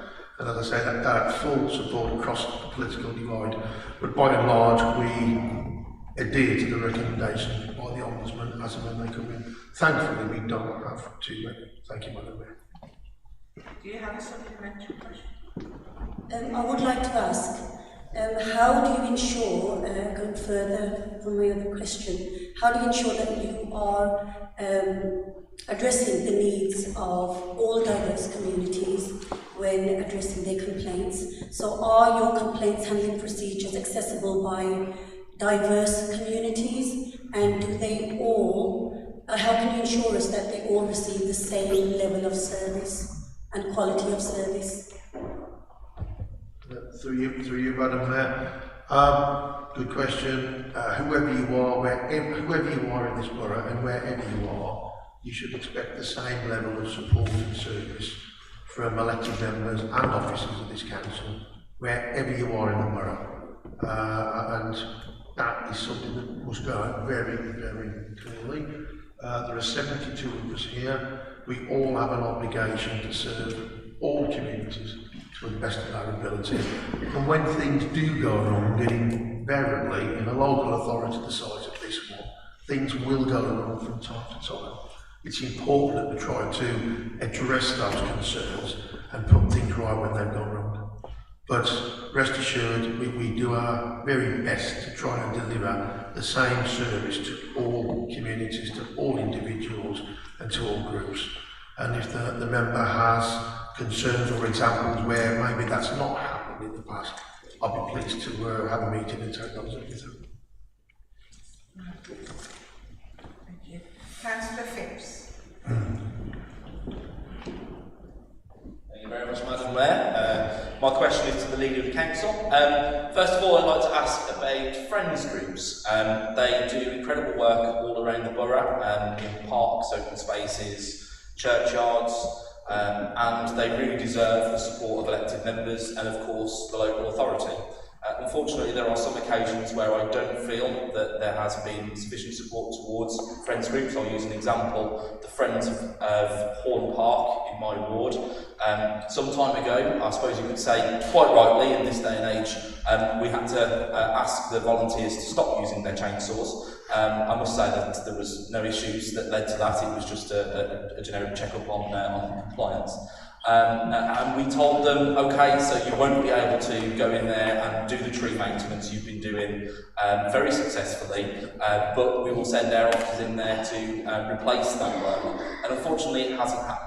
So actually there needs to be a good level of support provided to friends groups from our officers, from our teams on the ground around the borough. So I'd like to ask the Leader of the Council if he would agree with me that we need to improve that level of support, and what else can be done to support friends groups, especially those who were undertaking work for this council but may, through compliance reasons, be prevented from doing so in the future. Thank you. Councillor Harney. Thank you, Madam Mayor. It's an interesting question because next week we get to debate the budget, Madam Mayor, and there's a line in that budget that provides an extra £300,000, not a one-off payment, but £300,000 for the next year, for the next 3 years, to improve our parks and play areas. That's providing new parks equipment or whatever people see fit. Friends groups will have a huge role in deciding how and where that money is spent. But Councillor Phipps is right, we can and should go further to provide help to friends groups. Without those friends groups, we could not do half the things we do in our parks. So we are very grateful for their involvement.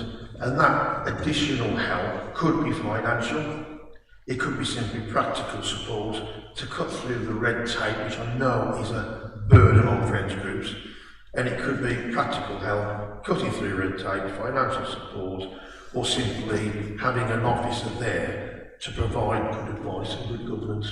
So yes, I agree with Councillor Phipps. We should and could do more, and we will. Thank you. Do you have a supplementary question? No, I've got several questions last night. Councillor Collins.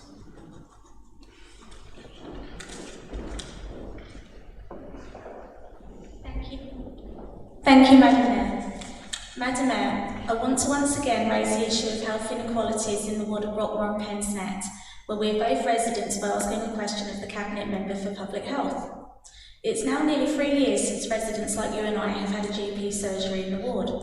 Like you, Madam Mayor, I was delighted when DIHC announced at HASC that following overwhelming public consensus, that GPs would return on a temporary basis to the Portakabin site by the end of February. Despite being approved at the DIHC board earlier this month, and yes, I attended to make sure of that for myself, I am yet to see any sign of activity at the site other than maybe some minor repairs externally. Whilst I can accept some slight slippage of the process, it was after all a very short timeline. I cannot accept this promise being broken. Madam Mayor, local social media has been very busy over the weekend with posts suggesting that GPs will not be returning to High Oak and that health centre will never be built. I am not aware that any such promise to build such a facility was made and that this fake news may be somewhat early circulating. As a resident and elected member of Brockmore and Pensnet, I prefer to get my information and news from a more reputable source. It would, however, be remiss of me to not take the opportunity to ask the Cabinet Member for Public Health for an update on this matter, and whilst he is at it, what is being done to further address the health inequalities in our ward. Thank you, Madam Mayor. Councillor Bennett, would you like to reply? Thank you, Madam Mayor, and thank you, Councillor Collins, for your tireless work in this matter. Madam Mayor, Councillor Collins is quite correct in everything she has stated this evening, and she is right to raise the matter on behalf of her fellow residents. Social media is a great tool for keeping in touch and raising awareness. In the hands of the vexatious or mischievous, though, it can be a source of distress, harm and anxiety, and I'm sure we've all been or nearly been caught out by a piece of fake news in the past. Madam Mayor, I can only act and deal with what is in front of me, and unless DIHC tell me otherwise, I will work on the premise that GPs will return to High Oak, albeit slightly later than promised. I would remind members and residents that this is not a council decision. If there is a U-turn of any description by DIHC, I'm sure I will be in the queue with the scrutiny chair demanding an explanation and a solution. I will not protect them.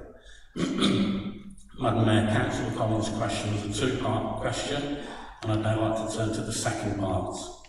Separate to the High Oak GP surgery matter is the urgent focus required on health inequalities in the area. I've recently met with ward councillors and other partners to explore the needs assessment for the ward and to identify how we focus on prevention and management of long-term conditions and reduce the rates of hospital admissions. We've begun identifying some possible recommendations for Dudley Council and Public Health. We've begun work on mapping assets in the community to identify where we can reach out, and we've also held a brainstorming session on how we produce a plan for implementation. Officers are pulling this work together and we are due to meet again shortly. I can assure Councillor Collins that she is very much part of this process, and while this project is very much in its infancy, it is very much off the ground. Thank you, Madam Mayor. Do you have a supplementary question? Thank you. Councillor Peter. Thank you very much, Madam Mayor. It was almost like I was expecting that question there, Councillor. My question is to the lead member for the environment, so I'll probably address it to Patrick to give a response, and I recognise you may need to give a written reply rather than. I think I'm probably alongside many other councillors that regularly get a phone call, an email, or some other form of message via Facebook or Twitter when their recycling is due to the fact that it hasn't been delivered, it hasn't been collected. I've got two areas in my ward in particular that since Christmas haven't had their recycling collected on the chosen day, albeit it has been collected on the next day.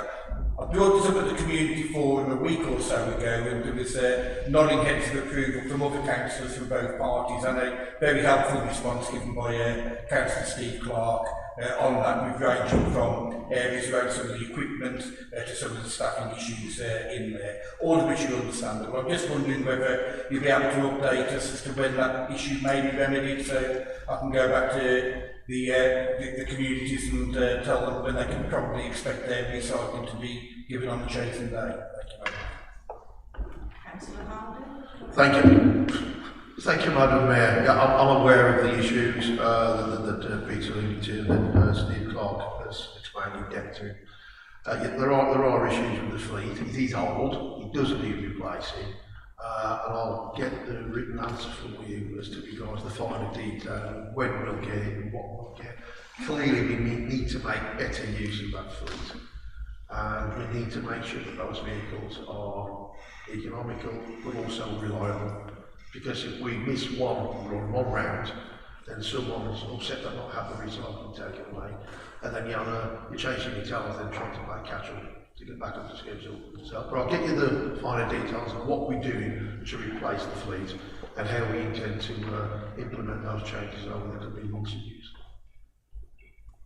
Do you have a supplementary question? Supplementary point, and just firstly to thank Patrick for that, the reply is most helpful. The observation is that it seems to be the same elements of the community that originate each time. I think that's probably because of the time of the collection, it's probably later on in that round. But as well as looking at the timeline, is there any way that we could, the point I raised to the community for the Stevie Recollect, is where we could share that inconvenience as opposed to the same streets being inconvenienced each and every single time? Yeah, thank you to you, Madam Mayor. Yeah, if you email me the details of the areas and where they are, and I'll endeavour to get to the bottom of it and make sure it doesn't happen again, at least not on the frequency that it has been. To not have your scheduled collection since Christmas is simply unacceptable. We'll get to the bottom of it. Councillor Bradley.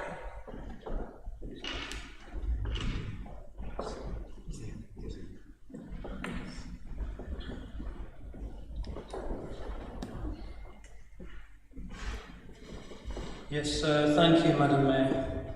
My question is to the leader, please, in regards to the Clockfields estate in Amblecote, where residents have been waiting for over 20 years for the adoption of the roads and the pathways after complications with the original developer who had laid sewers through land that was not in their ownership.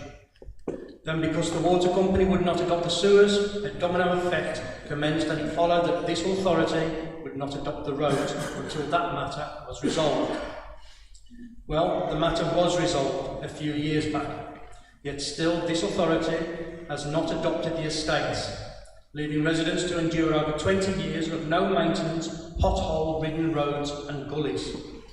My question is, Madam Mayor, does the leader agree with me that Clockfield residents have every right to be frustrated, and this issue of adoption has gone on for far too long, and importantly, this matter will be a new priority for our administration and finally get the adoption of Clockfield's estate resolved. Thank you, Madam Mayor. Councillor Harley.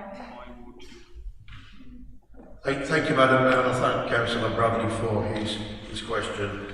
And he raised this with me some time ago, a couple of months ago, and I'm very pleased to say that we finally see, after banging heads together, we finally are seeing some progress on this, where even the landowner, who's been elusive to say the least, is now sitting around the table talking to officers, talking to the relevant utility companies, and it does appear now that we are on the road now to finally getting a sensible solution here on this issue. And that means, of course, Madam Mayor, that councillors like Councillor Bradley can then go back to his residents and say that the council will indeed adopt these roads, which means, of course, that they won't have to suffer the issues that they've suffered over the last couple of years due to the council being unable to adopt them. But now that these the relevant procedures and measures are being carried out by the landowner and the council and utility companies, it seems that there is light at the end of the tunnel. But he's absolutely right.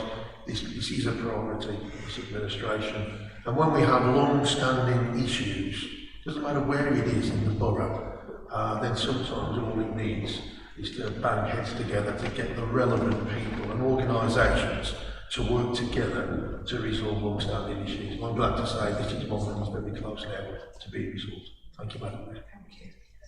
Do you have a supplementary question? No, Madam Mayor.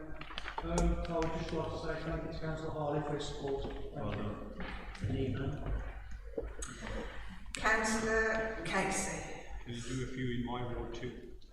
Just give me a call. Just a couple more. Thank you, Madam Mayor. This question is for Councillor Harley, same as Councillor Lowe said, that obviously the cabinet member is not here, so it might be one that you'll come back to me on, but it's actually a delegated decision summary in the white sheet, it's point 16, regarding disabled parking places. Really, I just want to ask what the justification for this is, and to get some clarification on it, to be honest, because on face value, it looks as though we're now looking to charge disabled residents £100 for an assessment fee for a disabled parking space. Thank you, Madam. Councillor Harley. Yeah, on this one, Madam Mayor, I will have to speak to the officers responsible for this and get back to you. But I'll try and do that by close of play tomorrow. Brilliant, yeah, thank you, Madam Mayor. Yeah, just to say thank you for that, Councillor Harley, and I do think this is ridiculously serious. On the face of it, I think it's a disgraceful decision. I really would like that clarification, so I'm grateful to you for coming back to me on that as quickly as possible. Thank you, Madam Mayor. Thank you. Councillor Bills.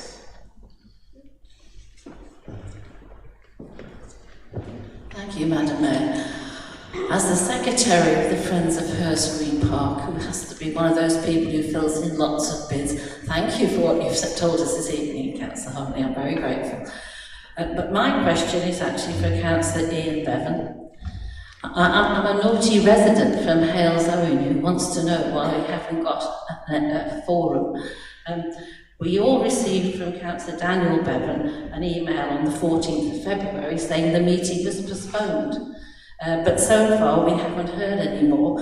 The other areas, I think most of them have had their meetings, and now people are starting to say to me, when's it going to be our turn? I know it was an interesting meeting, but I have to say that I would suggest to Councillor Bevan, Daniel Bevan, the way forward is to actually just go back to the old agenda and all should be well. But the question to you, Councillor Ian Bevan, is has it been postponed or is it cancelled?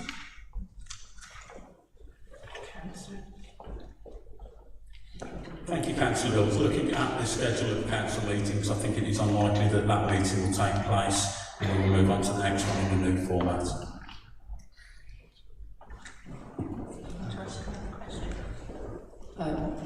I think that's going to go down like a bucket of sick in Hales Owen, wouldn't you agree?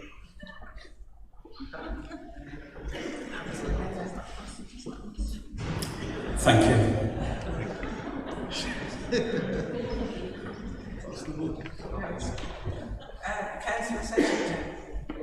Thank you, Madam Mayor.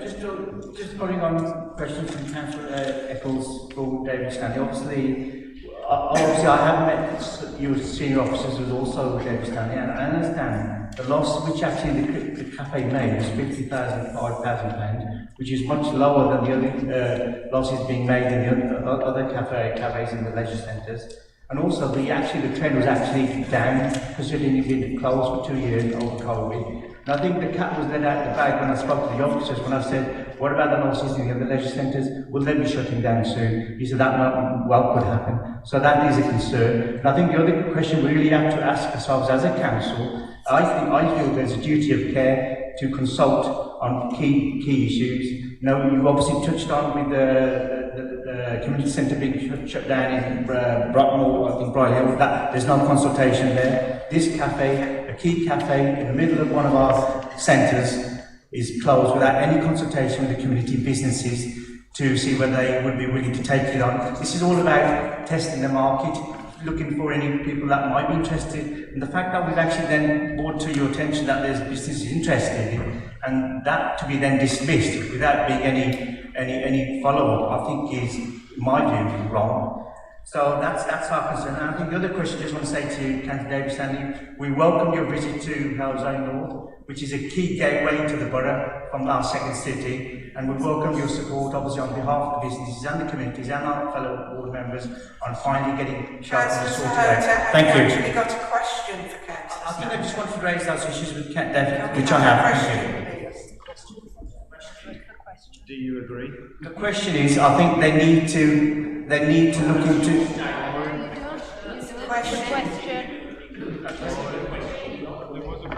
Would you support the discussions with the businesses? That's a question. Well, which we're referring to, you've got to a multitude of things there. Are we talking about child corner or are we talking about legislation? I'm on about giving the businesses a chance to discuss the options. That's a question.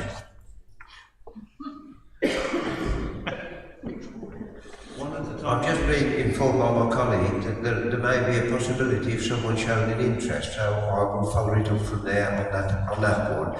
Coming back to the other questions that in a roundabout way you're asking, you've got to be very mindful that Duncan Edwards is just over 12 months now since it opened. You've got to give it a reasonable period of time to show how it performs. The second thing is that Hales Zone is another one that in your neck of the woods that's recently been transformed to what it was. A lot of money spent down there. So the situation will be only monitored and looked at in accordance with the way things go. But as far as your other question was concerned about Shell Corner, yes, I've already made a statement and I'll give you all the support you possibly need down there. But I will keep you informed of what's taking place. Thank you.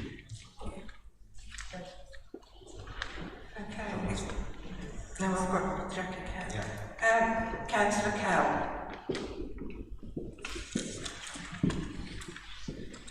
Yeah, thank you, Madam Mayor. Can I ask Councillor Laura Taylor-Childs to confirm that we now have a fire door / front door contractor in place and that they have started work on the backlog? Many of my constituents are still waiting.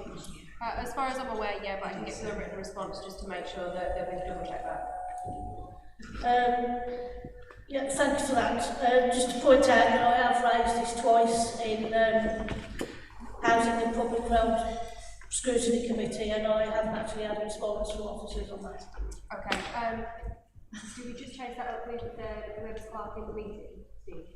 To chase that. Yeah, brilliant. Okay, we'll get that chased for you, Councillor Kell.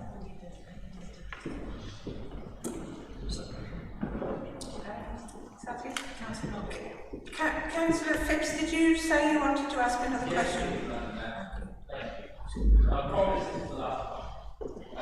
Thank you very much, Madam Mayor. Once again, a question to the leader of the council.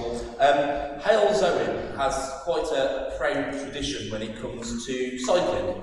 We've got the Manor Abbey Stadium, outdoor velodrome. We've got a very, very vociferous campaigner, David Viner, who I have a great deal of respect for, who is campaigning for us to have an indoor velodrome in the West Midlands as part of the legacy for the Commonwealth Games. That is something that this council has supported. It could, if it were to come to fruition, link in excellently with programmes that we're running, such as the HAF programme, which is going to be organising a cycling festival in Hales Zone in the coming months. It could work in many, many different ways to be able to get people introduced into cycling, but also other sports, whether it might be, things like boxing in the middle of the velodrome, table tennis. There's a wealth of things that you can do in the middle of that velodrome. However, what we need to do is we need to identify, first of all, if there's a location that this could go, and what a fantastic thing it could be if it was in Dudley. But also, we need to identify and to work out the feasibility of this project. That's something that the Combined Authority has been working on, but I would like to seek the reassurance of the leader of the council that this is being supported by Dudley Council. We will be looking at locations within the borough where this could go, and, if possible, contribute towards a feasibility study, which we need to try and get done as soon as possible. Thank you, Madam Mayor. Councillor Harvey, would you like to respond? Yeah, thank you, Madam Mayor. I'm pleased to say that there is some funding available from the West Midlands Combined Authority, Madam Mayor. to help with that feasibility study. And I'd be more than happy to ask officers to build up the case for us to assist that feasibility study and provide financial support. It would be good for Dudley to try and be in that process and bid for it.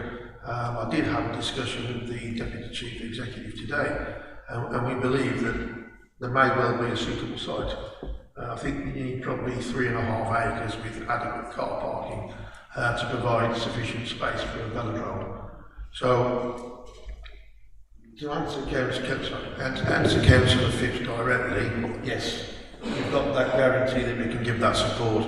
What I can't, of course, guarantee is that it would be in Alzo. It may well be somewhere else. But yes, we're fully on board. We're in discussions with Andy Street, the Metro Mayor. We want that feasibility study to go ahead. We're more than happy to contribute to it, particularly if we can get a velodrome within the borough of Dublin. Do you have a supplementary? No, thank you. Councillor John Martin. Thank you, Madam Mayor. Could I ask the Leader or Cabinet to provide us with an update on progress with implementation of the UK Government's waste strategy and plan, namely eliminating all food waste to landfill by 2030 and to eliminate all plastic and all other avoidable waste to landfill by 2050. Thank you, Madam Mayor. Yeah, that one will have to be a written answer, Madam Mayor, through you. Just touching on the food waste, that will be quite expensive for this local authority to implement, and I think we would rather wait until we are told to do it, rather than do it now and spend a lot of money. At the same time, and this comes on to an earlier question from Pete Lowe about the fleet and its efficiency and breaking down. Whilst we look at trying to find a replacement for our fleet, it may well be that we could go down the route of sourcing the vehicles that could provide that suitable collection, not just for the general waste, but for our recyclable products, but also for food waste. So that as and when we are told to do it by government, we've got the necessary tools to do the job, rather than lay out huge expensive funds to try and purchase vehicles. If we can work on doing that now, Madam Mayor, that will put us in good stead for when eventually they do tell us to do, which sooner or later, obviously, they will. Cheers. Do you have any more questions? No, thank you. Councillor Ridney. Thank you, Madam Mayor. My question is for Councillor Butcher. It's easy. You don't have to get your loads out. And could you tell me, are we on schedule to have the new primary school on the County School site up and running by, I believe it's September 24, just because we've got the forum this week and I'm sure somebody will say what's going to happen. So if we can have it now, it'll save a lot of shuffling around at the forum. Thank you. Through you, Madam Mayor, thank you. Again, this is an excellent programme that's going ahead. I did have discussions with the DCS last week about this, and this is all on track. It is a very tight timeline for September 24 intake. Obviously, there's also 10 football pitches as well, so we've got to be mindful of those football teams that have to be displaced while we upgrade the football pitches and the, I think it's dance facility as well. So it is obviously DFE, this was BSFA led and by Shirelands Academy, but as a council we are fully cooperating with them. They've had access to the site recently to do some various tests and works there. So as far as I'm aware, I did have this discussion last week with the DCS, the Deputy CEO and with Councillor Harley, and everything's on schedule, and as a council we are supporting Shirelands and the DFE absolutely fully. So yes, as far as I'm aware, September 24 is when it's done. Thank you.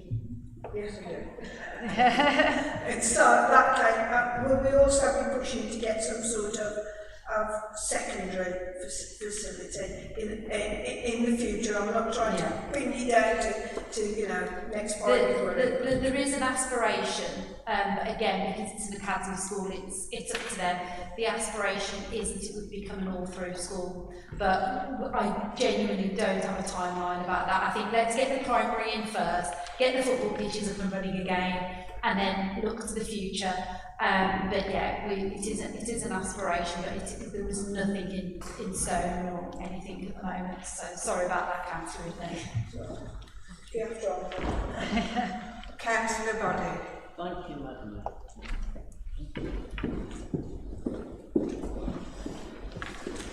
Thank you, Madam Mayor. I think I'm one of the rarities in this room. I actually ride a bike. I haven't ridden one very long. It's been a long time since I left school, and then I began to ride because of my knees. I'd like to see a lot more of us riding bikes. Now, in my ward, we've got one little bit of path where you can ride your bike. One tiny bit without any traffic. It's about 60 metres in length. Other areas such as Bromsgrove, Worcester, Kidderminster, to name but three that I know of, all along the main roads, they're reminding everybody who drives to leave 1.5 metres from the bike to the car. So there's white signs of a car and a bike 1.5. Between Howells Owen and Stourbridge, and then we can go to Briley Hill and Dudley. These are main roads, but they're quite old, and there's no way that you can have in a road or a path to ride a bike on its own. And when you get old, hills are horrible, and you tend to veer in and out as you go on the roads. Can we please, and I'm asking the leader, please, can we get those in our borough, especially on the main roads between Hounslow, Stourbridge, and, well, in between all our towns where there isn't anywhere to ride a bike away from any traffic. Thank you.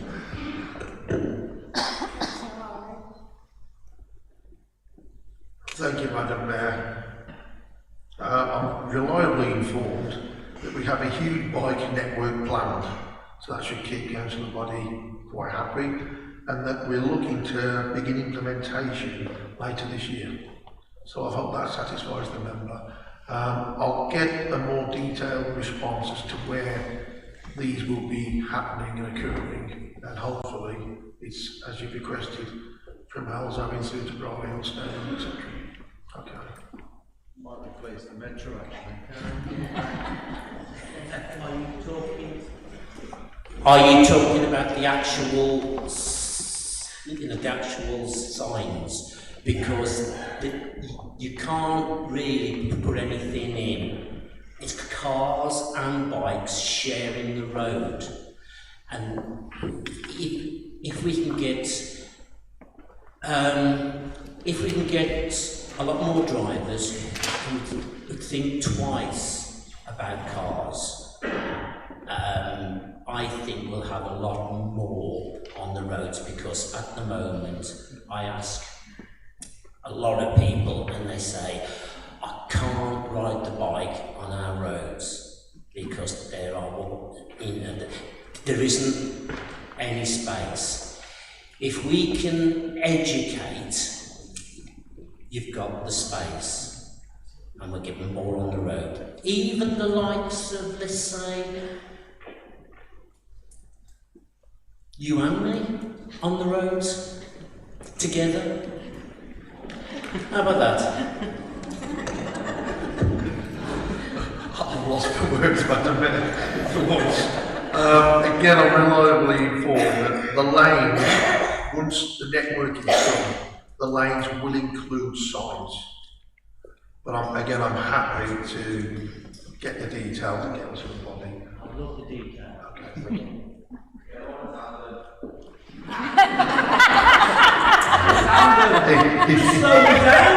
Do you, Madam Mayor? You wouldn't want to be on a tandem with me going up with you. Order, please. Councillor Sahota. didn't put my hand up. You didn't? No. Okay. Sorry. Councillor Barnett. Thank you, Madam Mayor. An awful mistake for each of I'm very encouraged to hear about these bike lanes and also the possibility of velodrome, but with regard to the bike lanes at Council Harley,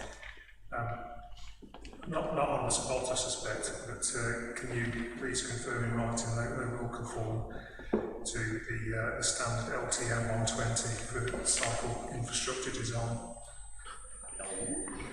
I can email you that if you like. Through you, Madam Mayor. Yes, please, Councillor. Just email me later tonight or tomorrow. In fact, there are no further questions, so that completes the question time agenda item.